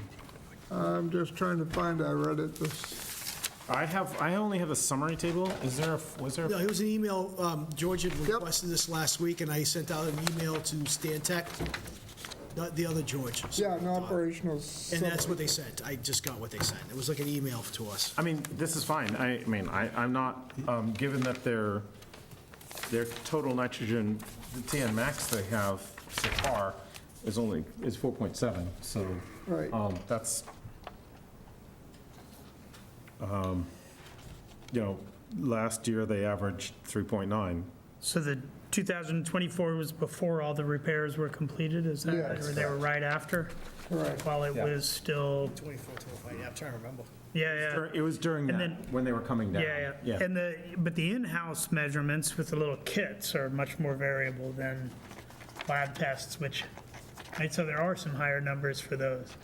Correct. They're not official. But the lab numbers look Yeah. pretty good. And Yeah. I was referring to the fifth bullet point down there. The anoxic tanks were pumped in May 26, which resulted in TIN measurement inorganic nitrogen to 16 for the past 2 weeks. This should be recovering as soon as biomass recovers. That makes sense. Okay.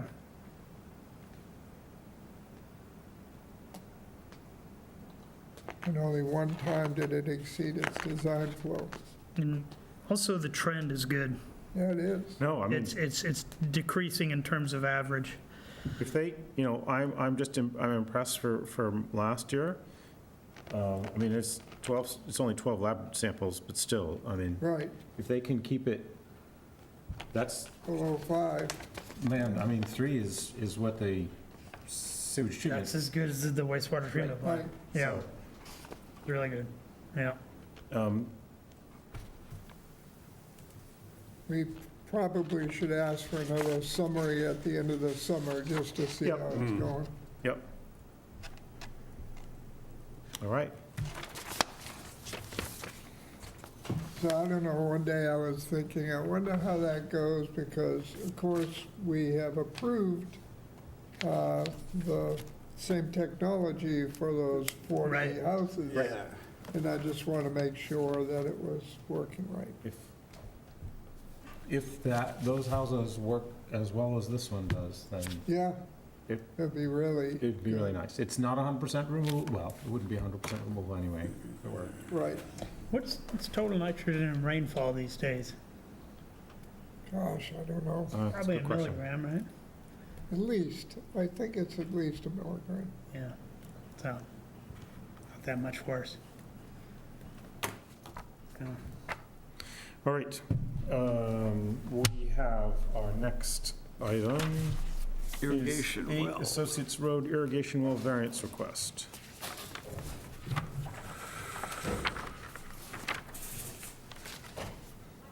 You can roll down too, Jake. Oh, yes. Indeed. So we've gone from zero information to a full engineering. Well, it's 8 Associates Road, they can have. They Yeah. can afford it. They came prepared. All right, gentlemen. George, you're on your, George Hoyfield, you're on your microphone. Do you wanna- Sorry. There we go. All right. Good evening. For the record, my name is Jake Fricky. I'm professional land surveyor with Cape and Islands Engineering. Tonight, for your review, is a plan for an irrigation well on a property on Associates Road. This is number 8 Associates Road at the intersection of Chappaquoit Road and Associates Road. And we are here tonight to review this because we are asking for relief from the minimum setback to this property line, which is 50 feet, and in this case, we are showing a setback of 5 feet to Chappaquoit Road and 12 feet to Associates Road. The rationale for this particular location is twofold. One is simply that installing an irrigation well in the, so for reference purposes, the house and basically all of the development is above a coastal bank, and below that bank, the landform is much lower. The elevations are 8 to 10 feet lower below that wall, and so we are proposing to put it up above the wall for 2 reasons. One is that we are trying to maximize the elevation to keep this well up as high as it can be. Basically the entire parcel is in the flood zone, but it is much lower down below, and in order to reduce the potential for a 100-year storm event flooding this well, we're putting it up higher. And also, in order to gain access to the lower portion of the lawn due to the location of the septic system on the left, and you can't come in that way, so you would have to come through a naturally vegetated band, and conservation is loath to go for that type of thing on the first pass, and so we're proposing it in a place where the work can be accomplished easily with a minimum disturbance to the naturally existing vegetation, and also meets the setback regulations from the various existing septic systems on the lot and on the adjacent lot. If you have any questions, I'd be happy to answer them. I have a quick question. There's you note there's a hydrant within, I don't know, looks like 8 feet. Yes. You're good with that?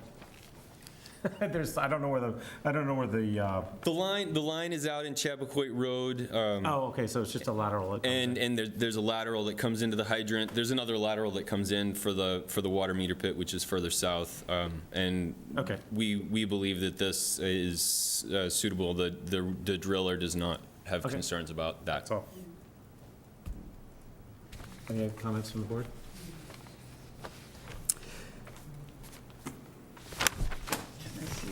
I didn't get this one. I got 2 copies of a different. Okay, so I see approximate location of septic system from Thai card that shows a tank is inside the 50 feet. Is Where? that right? What?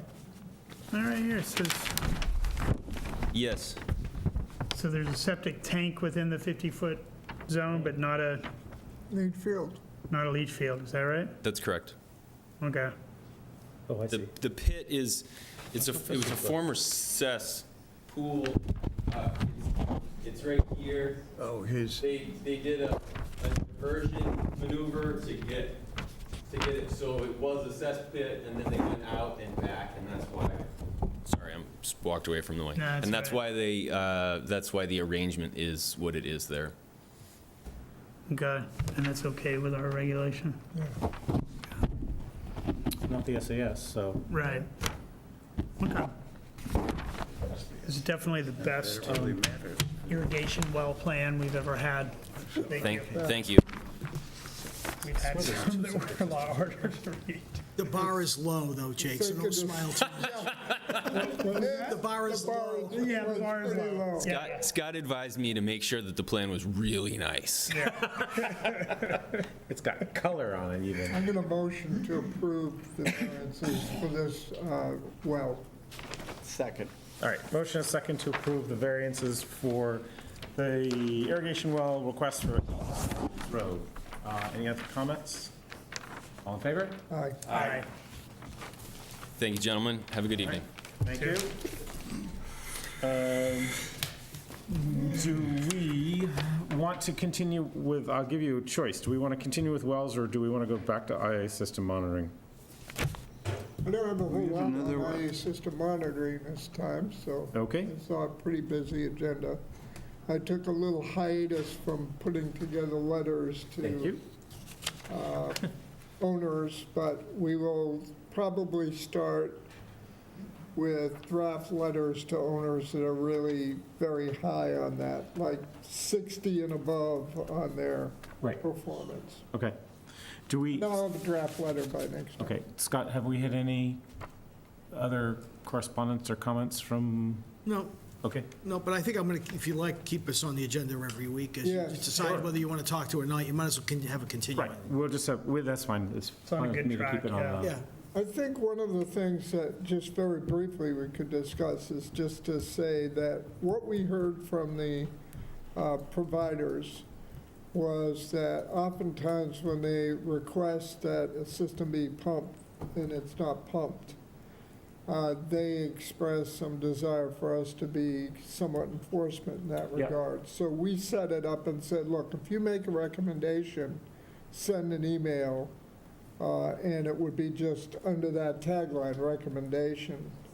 And then if that recommendation isn't met within the period, they could send an email referencing the same property and say not completed or something like that, that you could flag them all and say, okay, give us all a not completed or not adhered to kind of things, because that would help us out. Right. And I think a couple of them said, you know, he's telling them to pump, they don't pump, what are you going to do? Well, if they let us know, we recommend on this date they pump.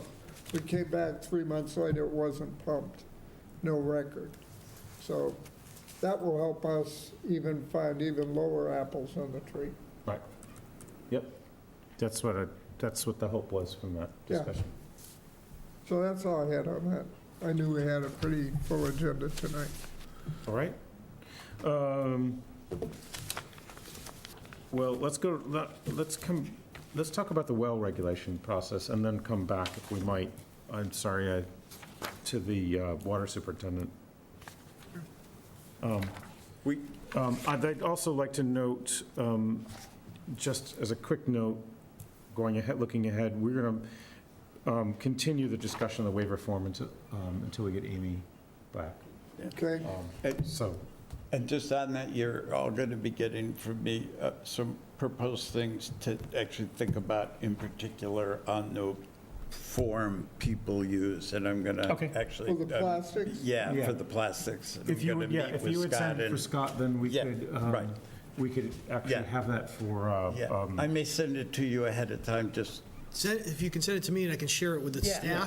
staff as yeah, well. well, I'm before- actually going to talk to you when we're done and come visit okay, you one that would be Wednesday. very, that would be very helpful. So Jen, do you want a motion to take the well regulations out? I'm gonna, yeah, can we take the road regulation out of? We'll make a motion to take the well regulations out of order. Okay, Second. all right. Motion second, take the well regulations out of order. All in favor? Aye. Yeah, it's just, we have 3 new attendees here, and if they're waiting for us to get to a particular item, I don't want to. No, we were just interested in hearing. We've never attended one before. Oh, welcome. all right. It's just, What you're talking about isn't what we thought we were going to hear. it's a standing room only event. I thought there'd be a lot of people here, but obviously not. Only people that have to be. Board of Health. This is the Board of Health. If you want the select board, they're meeting in the senior center these days. Oh, the senior center. Yeah. Sometimes these, There's a restaurant up the street. What was going on here? I thought you were going to talk about the depot. Yeah, the bus depot. We want to hear about the bus depot. No. We're not in the right place. No, they, the board, the select board moved in January. A month as well. It was on tomorrow's place. At least we're just so you know, it does get exciting in here. sometimes. It does. Yeah. tonight. I hope it's going to be more exciting than this, right? I'm probably not. No, we're winding down really, so, yeah. All right. Yeah. Feel free to, you don't have to wait for an intermission or, We don't want to Sorry to disappoint. We could probably find something to entertain you with, but, I had a feeling. Bye. thank you. Thank you for, I was about to ask. What's that? Could have been League of Women Voters, you never know. Okay. Current well regulations. So last time we discussed the possibility of changing these regulations in order to empower the staff, so that for most of these distance setback variances. I think the lot line one was where we really focused on. For And it's irrigation. a minimum of 50 feet in unsuited areas. Yeah, if I may. Right. Yes? Yeah, you also have a section that you have to just decommission any well that's affecting the abutter. His ability to put in a septic system makes, to me, the 50 feet moot. Right, because the whole reason for the 50 feet was the spite well thing and affecting the Right. neighbor's ability to develop. But you also have a section in there that say you have to decommission your irrigation well if you affect the abutter's ability to put in a septic. So you have it in there, so you don't need the redundancy of 50. And I thought 10, like a drinking water well would be a sufficient setback for an irrigation well. That was what my thought was. Right. Which would be section 3, As usual, I 3B. have no idea. 3B, yes. Yeah. So it's particularly the minimum, striking the minimum of 50 feet from lot line in Yeah. unserved areas. Just make it at 10. Just want to make it 10? I think you should have some setback. People, just like a septic system, you have to have the Yeah. ability to get in and dig, and you don't want to affect the neighbor's property to dig. That's why Title Want to make V. sure if the survey, the Right, surveying is, perceived lot line is a little Okay. sloppy. Yep. okay. This is a regulation, so we would require a hearing. Yep. It can be brief, but you just have to post it 2 weeks in advance, right? Yes.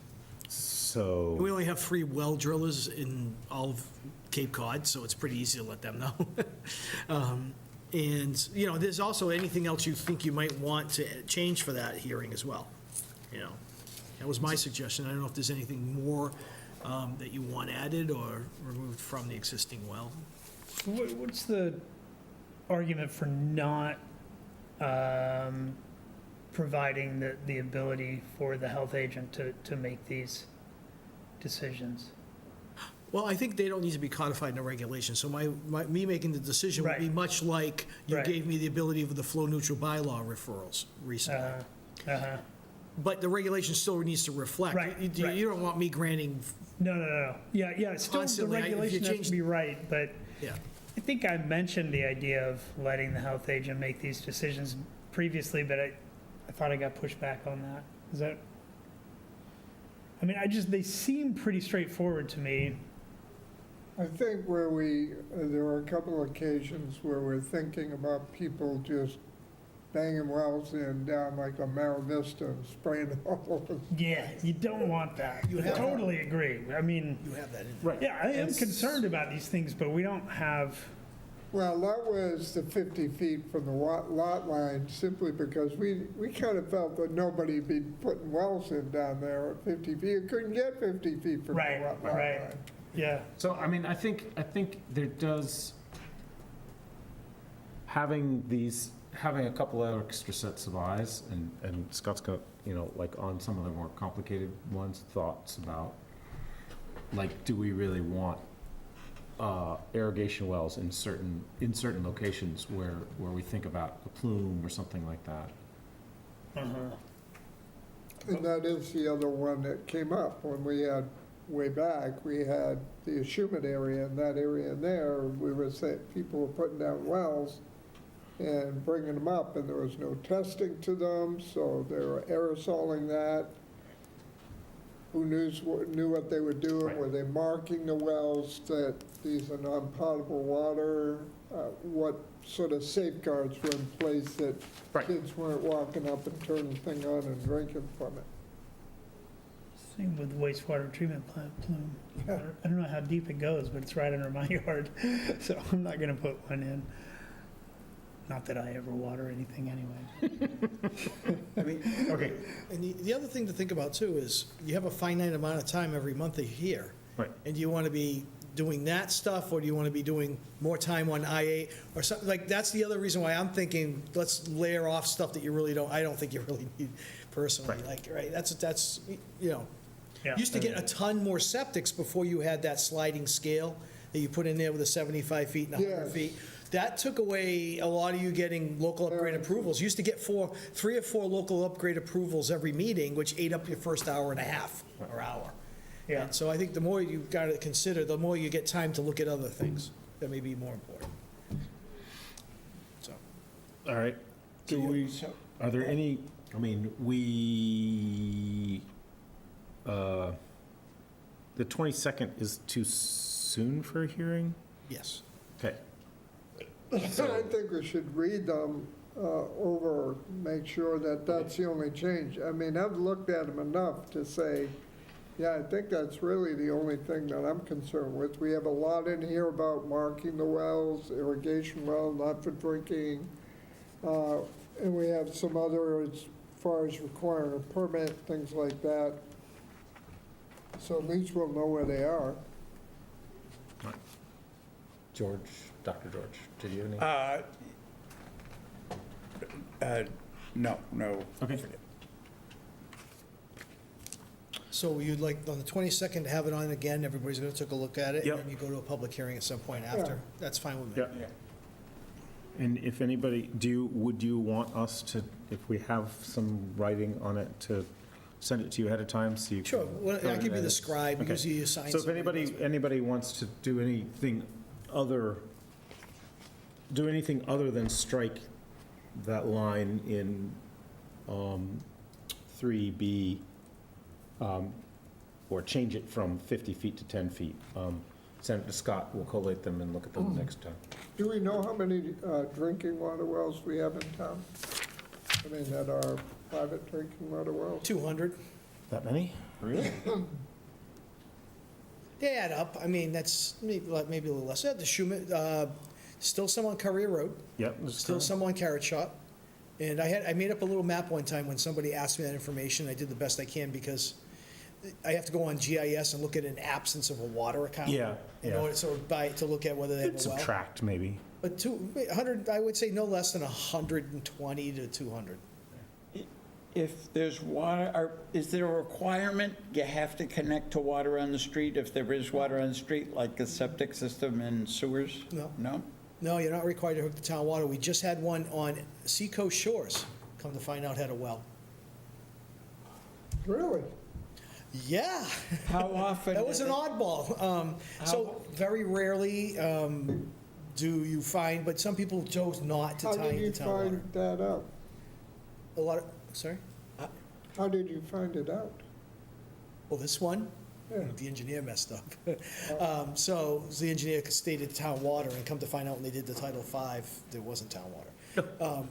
There was one person, there was some people who, especially Wacoit does have a fair amount of wells here and there. There's some streets that don't have town water, like there's a section of Carrot Shop, there's a section of, when you go down Yeah, Red Brick there is, Road, on you go down Carrot Red Brick Shop. Road, there's some wells still left with Toxit. Okay. You know, so there are, you know, when they add up slowly but surely as you pepper them around. So, for example, in Seacoast Shores, how often do they have to have the water? Well, you should They just. don't. We could require it if it's a known area of contamination. Yeah, and That's in the regulation. Yes, you could do that. Definitely at transfers of title, they get tested. They're not generally tested, most people do it on average, maybe yearly or every 3 to 4 years. well, I would just think on Seacoast Shore, first it should be done in August or early September, not in He was healthier. March or April. But requiring that to be tested, should, The regulation could require it if you'd like. Now, the thing is how would you put a quantification on who that would apply to, as opposed to just everybody? I don't know. Generally, the regulation, as it's stated, says in an area of known or suspected Right. which was originally written. contamination. So, I mean, you could declare it at a meeting that that is an area, and then any wells in those areas, you could mail out to people and have them do it. Seacoast Shores, I cannot imagine that person couldn't really grow some serious Yes, vegetables with that yeah. water. Well, it depends on, It's really nitrates. So, It's nitrates. it's nitrates that you worry about. I mean, Well, there's fecal I don't worry at contamination. all about nitrates. I get Yeah. more looking at a hot dog Yeah, or a bag of spinach. It's the other stuff. yeah, it's the fecal contamination I'm worried about. I'm we worried don't see more it about too when often. people throw down the Get well tested, I drain. don't see it. That, yes. Yeah. And Sodium is generally high. pharmaceuticals sodium. I would say and, sodium. Personal care products Yeah. and fungicides and. Yes. So, All right. how do we, Well, that's make what this should be the- straightforward and rational? Yep, you see, all people with a drinking water well have to test their water annually. That's it. All. You can't, you're not gonna be able to specify if you live here, unless you want to say 300 feet from the water. But then again, each water body's different. They don't have the high. Yeah. I don't think coliform's gonna be the issue. Coliform it's gonna be nitrates is gonna be your issue. Sodium is high in just about every well. But even if you found a high nitrate, potable water standards are for public water supplies. There's no regulation for private wells. No. So unless, the only private wells private are those that are regulated, if you're serving the public in any way, shape, or Correct. form, Right. It's a more than private- 5 people or Yeah. something. Private well, people can do what they want to themselves. Yeah, And if there's no access. Okay, it just seems like a public health issue to me, but I'm happy to let things be as they've been. I guess, I think in this case, okay, it's probably better to be just slightly lighter on the regulations. that's fine. Yeah. I'm happy. I'm okay with that. it gets into what somebody does Yeah. by their choice. you Yeah, know. it's fine, it's fine. If you could just give me a list in case I visit them, I want to know. I always look at like Chapter 2 of the State Sanitary Code is for all places of habitation within the Commonwealth. But we don't go into everybody's house. And you might see somebody from the street and say, man, that house has got to be a terrific wreck. But we Yeah, don't go no, into those That's houses fine, I'm until they okay. start renting them. Yep, And okay, we have them at hearings here. all right. and get them corrected. Seacoast Shores is weird. I'm sorry, just looking at it. It's There just are so lots, there are dense. actually lots that have a water service, but no house No, it means that they have an account. account. They pre-set the account, yeah. So, anyway, okay, let's, Fine. in the interest of time, let's keep moving a little Yep. bit. So we have correspondence from the water superintendent Oh, yeah, I don't think, in response to our queries. So I'm going to go through them. We can talk these points and decide what we really want to do. So we requested information on the lead letter follow-up. That is particularly George T. I sort of I don't clearly understand his response. There are 13,000 homes initially that were unknown, and I can't tell whether or not they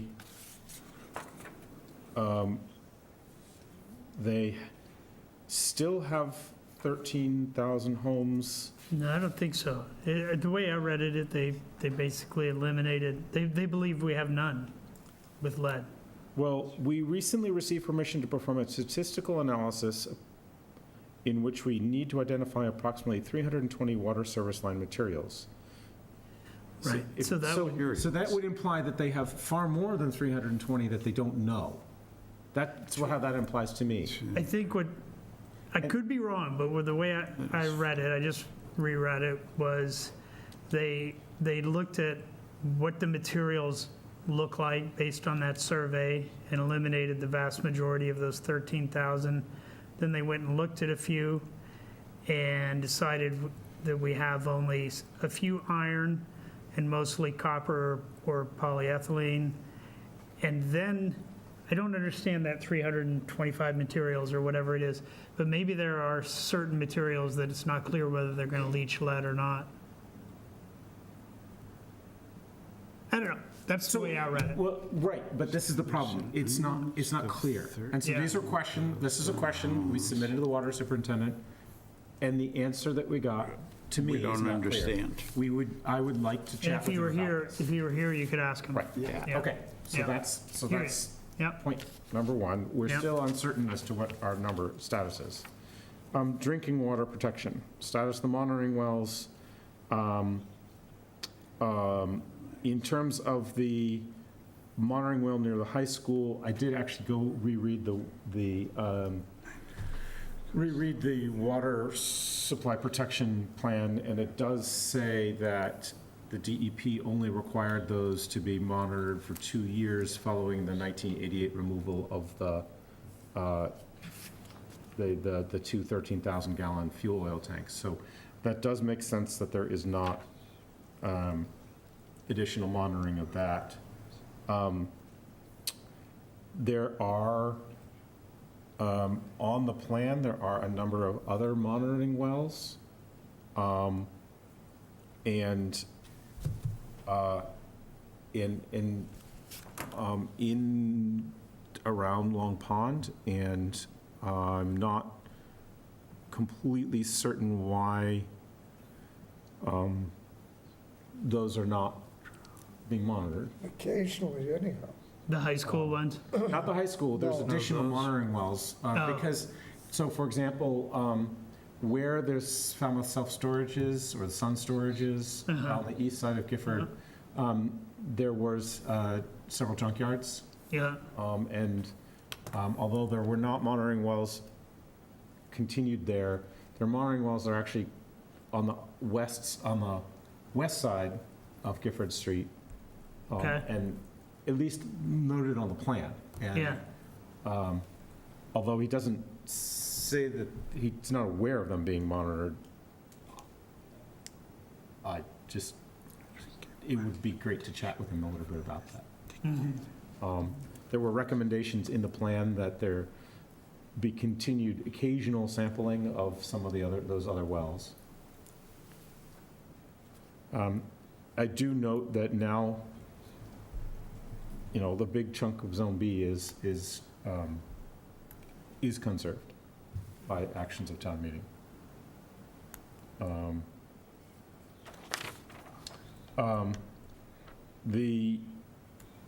We asked about cyanobacterial blooms, and Okay, so first of all, apparently the management plan does not need to be updated until 2030. 2030. Yeah, so that would be why we haven't heard from them about Right. it. So, Which is, seems like the state ought to be checking closer than that. I guess the DEP feels that the protection plan as outlined was adequate. Now, look, I guess we, in some sense, making sure that the protection plan is implemented is not part of that. Right. So they just skipped. They skipped to They skipped around in 2020, so it'll be a 20-year instead of a 10-year.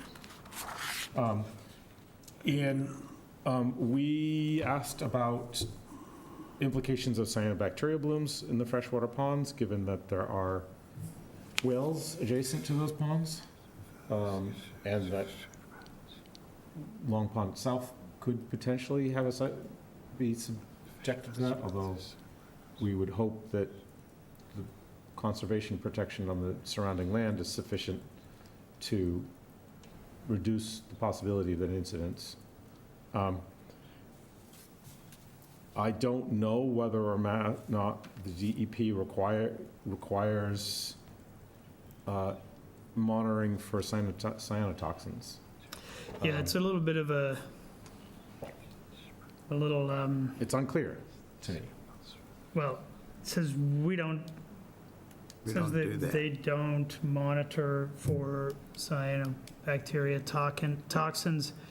DEP requires us to monitor for a bunch of contaminants, but I think what's not said in there is that none of them are cyanobacteria Right. contaminants, right? So they just don't monitor, Yeah. right? And, if there's no regulation, then you don't, right? Well, I don't know if it's on the list of contaminants that should be monitored for or not. Should be, I don't know. He seems to be saying that they don't, but they monitor for a bunch of other contaminants. But it's again, from this answer to me, at any rate, it's not clear. Right. We can speculate, but it's really not clear. Was there a reason he didn't want to come to the board? Mystifying to me. So this has been 6 months. We've been asking for the water superintendent to come and chat with us about some of these questions for 6 months now.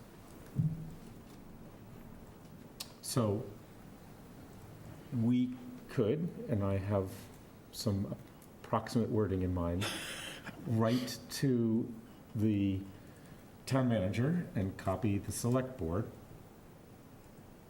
and more strongly request that the water superintendent come to the Board of Health and answer our Discuss questions. mutual interests And have a conversation so that we can properly perform our role as the Board of Health in terms of protecting and addressing any potential concerns. And as required in that, And as required in the water protection plan. yeah. Remind me, what does it say there? It says the Board of Health will be consulted on certain things. I had it up just a minute, a few minutes, And I think that just an hour ago. there was also just a length of time that every X. Yeah, I think you're right. There was a regular sort of So, yeah, implication that there should be a regular meeting and Yeah. that you talk about these things. every 100 years or so at a minimum. I mean, I totally agree this is strange and it indicates some sort of a disconnect within town government. And I think I understand where that disconnect occurred, and it's not the water and superintendent. I think he was told that he didn't need to come and see us. And because of a perception within town management that this board has nothing to do with drinking water and it's not in our purview and therefore we should not comment on it. We were told that by town council. So I think that's what's happened here. I don't know why the ongoing reticence to actually speak physically with us. This letter writing thing is pretty weird in the modern era for somebody that's 5 miles down the road. But I don't know, Jed, if you make a bigger issue of it and call them before us, then we just should make sure that we have some really interesting and important things to talk with them about when we do that, right? I would suggest. So, And I mean, won't the be question would be, given, I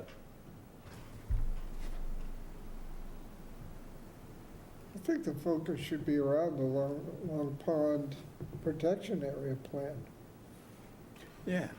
Just sort of, DEP says, yeah, you're good till 2030, but a lot of stuff happens at a local level. Like we already said, we approved a septic system right up gradient. Right. Yeah. And, I would like to hear a little bit more detail what water concerns would be there so that we could dovetail with our requirements for them. I mean, the whole thing with So- dechlorination tablets, okay, how does that work? Right. Does somebody monitor that? Is there some record of it? Is it kept on site? How much should we be concerned about that? I mean, certainly chloramines are, methanes are going to be generated once you crank a lot of water with chlorine into the ground if it isn't dechlorinated, so. I mean, it does say, the plan says, implement communication procedures between the Water Department, Board of Health, Planning Board, and Building Department to confirm that all new construction, expansions, and change in use projects in the zone of contribution are reviewed for potential watershed impacts. So that's pretty much, like, The why. Yeah, not the just the big why, but the question zone to of me contribution is is- much larger than that. Yeah. The big question to me is, when should the red light go on? At what area? Show me the map where anything in this area here, we should be Talking. consulting with both Board of Health and the Water Department. Because, even when I was thinking, I saw that storage area, because I'm old enough that it wasn't there when I was driving by it every morning. And then it showed up, and I thought, I wonder if there's special stuff for storage areas that, requirements. I'm sorry, what storage area? The storage, sun storage sun storage. next to. Because what if somebody goes in there and stores a bunch of stuff they shouldn't be storing? And it leaks, or they just want to get rid of it. Yeah. So they go there, sign up a fake name, put the stuff in there and disappear. Is it in the watershed? Should we be concerned about it? Is there something we should be doing about it? It would be good just to bounce it off somebody who has the primary concern, their primary I mean, responsibility. the main reason I was thinking would be just like we had a chat with the septic, Yeah. the IA septic folks. I'm not trying to play gotcha. I don't want, it's actually talking and having a line of communication that maybe everything is fine and that this is, all these monitoring wells and whatever else is just a super abundance of caution because it's our primary drinking water supply and it's just, you just be careful. And from his perspective, if things are good and as long as we, especially now that it's all conserved land immediately abutting the water supply, maybe it's not a big deal, but he did note in here that they weren't talking about, they're talking about putting the Ashimut well back online, or at least conceptually putting it back online, because presumably Long Pond is under a lot of strain in the summer. That is something I think we would really want to pay close attention to. There's big blooms there. I don't know how deep anything is, where they, They may be far shallower than that well would be. But, So the short So- story is, it would be nice to have a face-to-face conversation Yes. as opposed to trying to guess how to interpret this. And I think, yeah, open line of communication, I think you're right on the mark there. We have to have that. And I think we already made a mistake because we didn't have that open line of communication. I'm Right. regretting that we approved the Yeah, YMCA I am septic too. system. But everybody, everywhere else in the system failed to note that that was in the Zone B. The Zone B was never part of the discussion. This letter here notes that, well, we've protected all of Zone B, but that's only because the mistake was made in the first place, and we almost made another one with the police station. So would have been better to have more communication before any of that was ever proposed, including the police station. so, Right, so that I'd be seems like happy the to right draft a letter, or just plain old write a letter, Yeah. and provide a couple of dates for the water superintendent to come. Does anybody have any preferences? I don't know how busy we anticipate being on the 22nd. I could see if he's available. Would we prefer it sooner rather than later? I mean, it may be your last meeting. That'll be my last meeting, yeah. Sounds good. You'll have nothing to lose. As I've demonstrated. You can leave it like Yeah, and that. just to clarify, since Yeah. we're on the record, I don't regret having approved in any sense the YMCA there. I think it's a great thing, but we should have required that it connect to the sewer system, which it could have easily done. Yes. Yeah. The pipe runs right by there.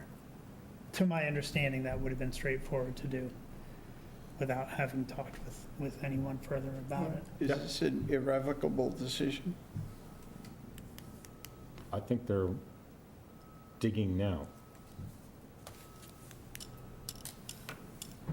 And we required what kind of system is it? I'm forgetting. Nitro. Nitro. Mostly going to be P, probably.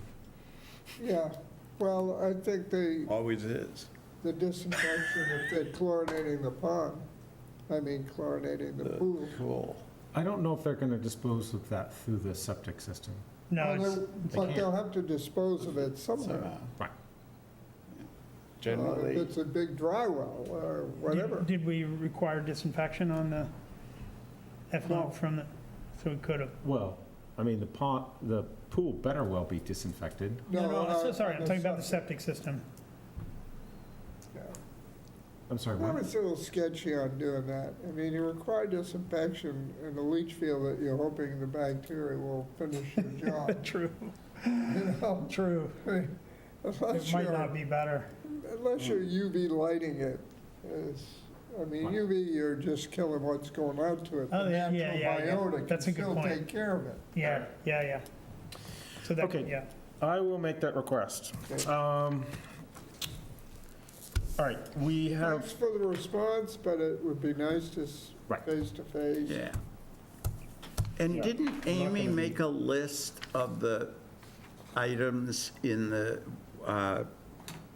water protection plan of the things where we were supposed to get reports? Those are the questions that were on the minutes. those are the questions that were on the minutes. I have a list just by search. Yeah, that's, okay, yeah. Yeah. There's that would water be- department management actions that do include discussions Yeah. with the Board of Health. Presumably, some of those things have happened in the past many years. Maybe. I mean, I don't know if there are sewage discharge, how many sewage discharges of 2,000 gallons per day or greater are in the Water Resource Protection District, for example. I think there's probably very few. The Y being one of them. The Y, we have a development up in there too, Yeah. So, which is on a nitro system, but combined, that's got to be over 2,000 gallons. right. So there are a number of them, and the Water Department, it says the Water Department should continue to request that the Board of Health identify all sites within the Water Resource Protection District with a sewer discharge of 2,000 gallons per day or greater. System inspections conducted at these sites should be reviewed by the Board of Health to identify potential threats. Now, that's on us, clearly, but. System inspections, so periodic inspections? Presumably, Okay. Well, they're going to be monitored quarterly anyway. they're going to be monitored quarterly anyway, and we should actually take a look at those. Like, particularly, and so that is on us, but this is something, the only reason is because I requested this plan, not because the water department asked of the board any information. Right. Right. So, okay, we will continue to push on this, and I will perhaps not be quite so obnoxious with a letter, but I will. I think it's nice to hear from you written. We'd like to talk to you face to face. Yeah. Okay. I would like to continue the discussion on the waiver form. We did not vote on that, so could we please? Oh, move to continue it until the next meeting on the Second. 22nd. Okay. On which one? Until, Discussion of the plastic Okay, reduction. Okay, yeah. until we have, at least until we have Amy, presuming that she'll be here on the 22nd.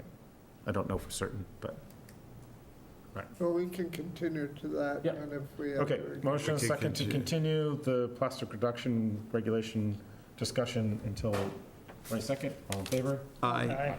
Okay. We have future business. We've just put a few things on. We've continued a couple of things. Is there anything else anybody want Right. to talk to? Oh, we do need it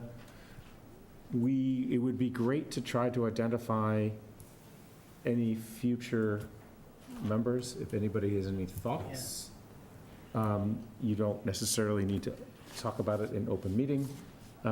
You can communicate it to me, perhaps, and I will reach out. I did have there was a retirement that I know of that I might reach out to the individual, throw them under That's a the good bus. thought. That's a good thought, yeah. Actually, there've been several retirements that I know of. So, Emily, anybody at USGS come to mind? I already asked somebody, and they said no. okay, so, yes. A future item, the possible Oh, right. ballot question in Massachusetts that is now being sought. Petitions are being gathered for the 12,500 or whatever the signatures necessary, and it is to have a statewide 5,000 square foot lot size that is not challengeable by towns, or that is not restrictable by town zoning. And I think this would be, What's the motivation? Is it affordability? Yeah. it's more housing, yes. And there was oddly enough, a New York Times editorial board position on this Massachusetts legislation. Really? Yes, yes. What was their position? Oh, that it absolutely ought to be done by you blue state liberals up there. They didn't say that, Did but they they- did say blue let's- state. Sorry, we can talk about that I later. will Let's talk forward about it. that, let's talk about this next time. Yes, I will forward the editorial to people. It's got useful information. That would be It's great. public, yeah. Yep. That brought to mind, there is also the question, which we did informally acknowledge, the creation of a septic or wastewater affordability working group that would have a member of the Board of Health amongst several other, it's a relatively small membership. In order to keep it nimble, it would have a term limited. It would be a limited, not a continuing, ongoing working group, and they want the response to, they would want the response to what it would do within a few months. And so it's not on our business, and so we can't. I didn't know you wanted on I didn't really think about it. Can't point until any fingers. Well, the select board is discussing it, I believe, tonight, if I'm not mistaken. I've requested a copy of what they actually passed last Monday. Okay. But I haven't gotten it yet. Okay. So I'm sorry, I should have put it on the agenda for us to discuss it. Well, they're going to request it, I assume, at some We point. we don't know what the it is yet. You may know. No, I don't. We don't know. I So- don't actually know. So I put it on the, we'll put it as a So discussion item. Let's put it in a discussion item. For next time. Yeah. And, I don't know, is there anything else anybody wants? Nope, okay. Then that's a few items for future business. Minutes, we can do the 22nd, that's trivial. Motion to pass minutes of the 22nd. Second? Motion and second to pass the minutes 22nd, all in favor? Aye. Aye. 27th. Yeah, good to me. Thank you, those are great minutes. Yep. Division owner specific. I'm gonna hold on to these. Usually just sort of put them to the side, but, I had no problems with it, but. I'm going to motion to accept the 27th minutes. Sorry, thank you. Yep. Was I actually here? Was I here on the 27th? On the Yes, you were. 27th, you're absent. Huh? Says you're absent. 27th. Oh, okay. No, it No, it says he's here. says I was here on the 11th. Says you were here on the 27th. Maybe I was. I think I arrived was. late. That was the, Do you have a different version? So you might be, Emily, you might be looking at the 11th, May 11th, Oh, April 27. I was probably here, but I was gone for most of that month. I just want to make sure before I vote on it. what are you looking May at? 27th, April 27th, Yes. Are you looking at 427 or 511? 427. I have you in my version, I have you listed as absent. Yeah, I was here. Sorry, I just wanted to make sure. So you were present on the 27th. Yes. Apologize. Yes. Yes.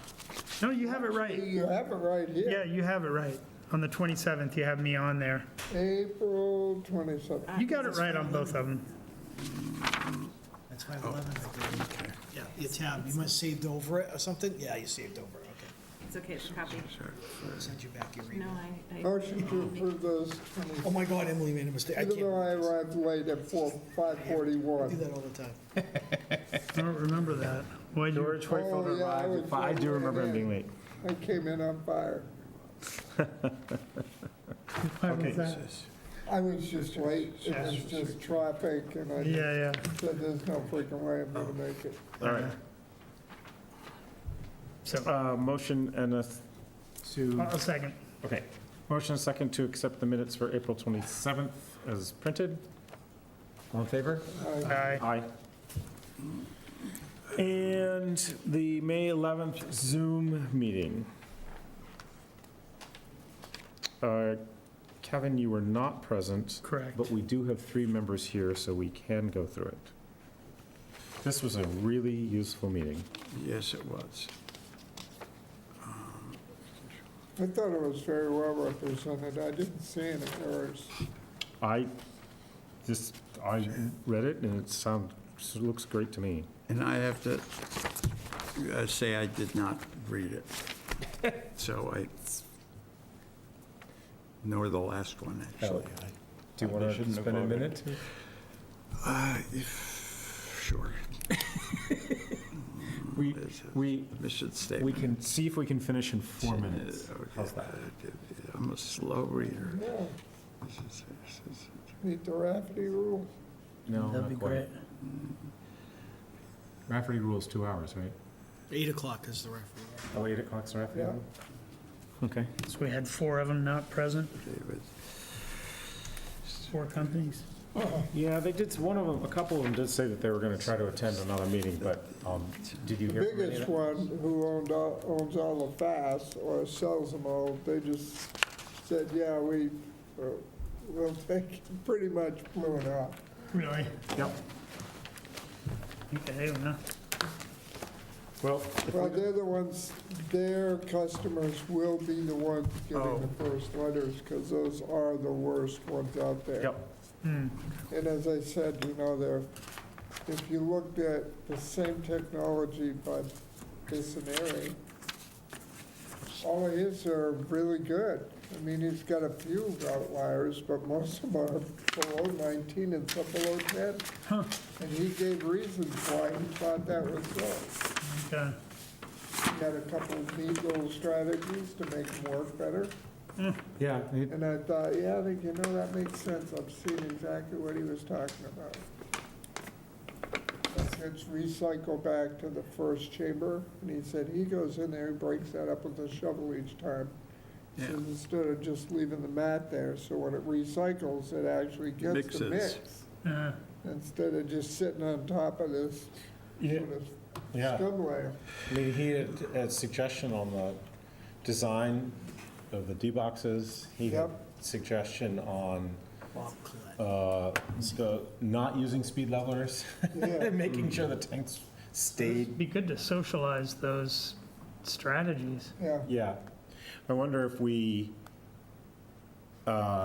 maybe there's some summary we can. Yeah, I'll put one together, Yeah, because I thought it was really good, particularly his advice. Yeah, And that's where it came about, too. The other guy was talking about it, Winston, said, we tell people to pump, they don't pump. But, Bicentennial said, I don't have that problem. I tell them to pump, and, he's got a good relationship with them, they pump it. He says, you want your system to work well, you need to pump it, they'll pump it. The other guy said he's fighting them all the time. right. George, would you consider for Mass Tech to, I mean, these are like practical engineering installation things that are not directly related to the design, and Yeah, yet, I've talked with the staff about it, about particularly construction stuff. And I know some people just drop a tank and go, and they don't really, I mean, how many times do you see a straight level compacted, stone base? You do it our site because we demand it, but, in the real world, that's natural, just bang it a few times with the, with the bucket And that call it matters? a day. yeah. To that level? By law, it should be 6 inches of stone. Well, Level it does compacted- matter Level compacted base. for the functionality because of where the biosolids end up floating, potentially. And the recycle if it's off level, because that's just a little airlift pump. And there's a little tube that comes back, which is basically half-inch PVC cut down the middle. And it can warp, it can do a lot of things, but if you're really off level, it doesn't go there. It just goes up and dribbles back. So we're talking about managing the existing systems, like installs. We're hoping we're not going to install any more of these, right? Right. Unless they upgrade the, It's optimizing the legacy systems. That's the goal. Yeah. Can you make them work any better than they are now? And like I said, I Seems like, thought yeah. Bicentennial's numbers looked good enough to say, well, he's really attending to them, and this other company who sells them all, you look and you say, you've only got like 30% of your systems making it? Right. no. Yeah. So either they just got a whole bunch of people who don't flush the toilet that much and concentrate their waste, or they just don't watch them as much. So we will follow up, we'll get another round of sampling and start sending letters. I skimmed and, Looks great. sure. Okay. Motion to approve the minutes of May 11th. You can't vote. Stay quiet. I'm sorry, what did you just say? I motion to approve those minutes. We needed. I second. Motion second to approve the minutes as printed for May 11th, 2026. All in favor? Aye. I abstain. And one abstain. Okay. Our next meeting is the 22nd. Come up with some names, please. Just a future business item if we go back. I would like to have a discussion about how bedroom inspection reports are done and how we think about that. I just, the health, Massachusetts health regulations. And if we want, I mean, I just think those aren't serving the public interest. If somebody can just say, any house, and that if we don't go by the, anyway. Well, here's the thing. Just go by whatever the assessor says is assessors, and if you've always had 4, you're taking, some towns will do that. They're yanking bedrooms based on the assessors, but I've had the assessor tell me, well, Trish, who was there forever, said, don't go by that. No, I Here's a understand. closet. Right. So- I'm not saying what you're doing is wrong. I'm Right. saying we ought to discuss it. Yeah, it's just hard to figure out, because you're trying to go back in time. Let's hold this, Yeah. because it's not on the agenda, let's hold this for a future meeting. We can Yes. add it on the bed, we want something on the effect of what? Bedroom determination? Yeah. Discussion on bedroom counts. And Discussion of, okay, bedroom counts and determinations. Sounds good. And I just an administrative question. If we were going to write something, would it have to be a regulation and that required public hearings and all that Yes. stuff, or not? Yes. Okay. If we're going to change the definition of bedroom for purpose of local regulation, yes. It would have to Yes. be a local reg, because you define it in your local reg, not well, but it's defined. Oh, it is? Okay. Yep. I'll have to find that. It's not under definitions, it's under a section of the code, for whatever reason, it was written a long time ago. Okay. Motion to adjourn. Second. Motion second to adjourn, all in favor? Aye. Aye.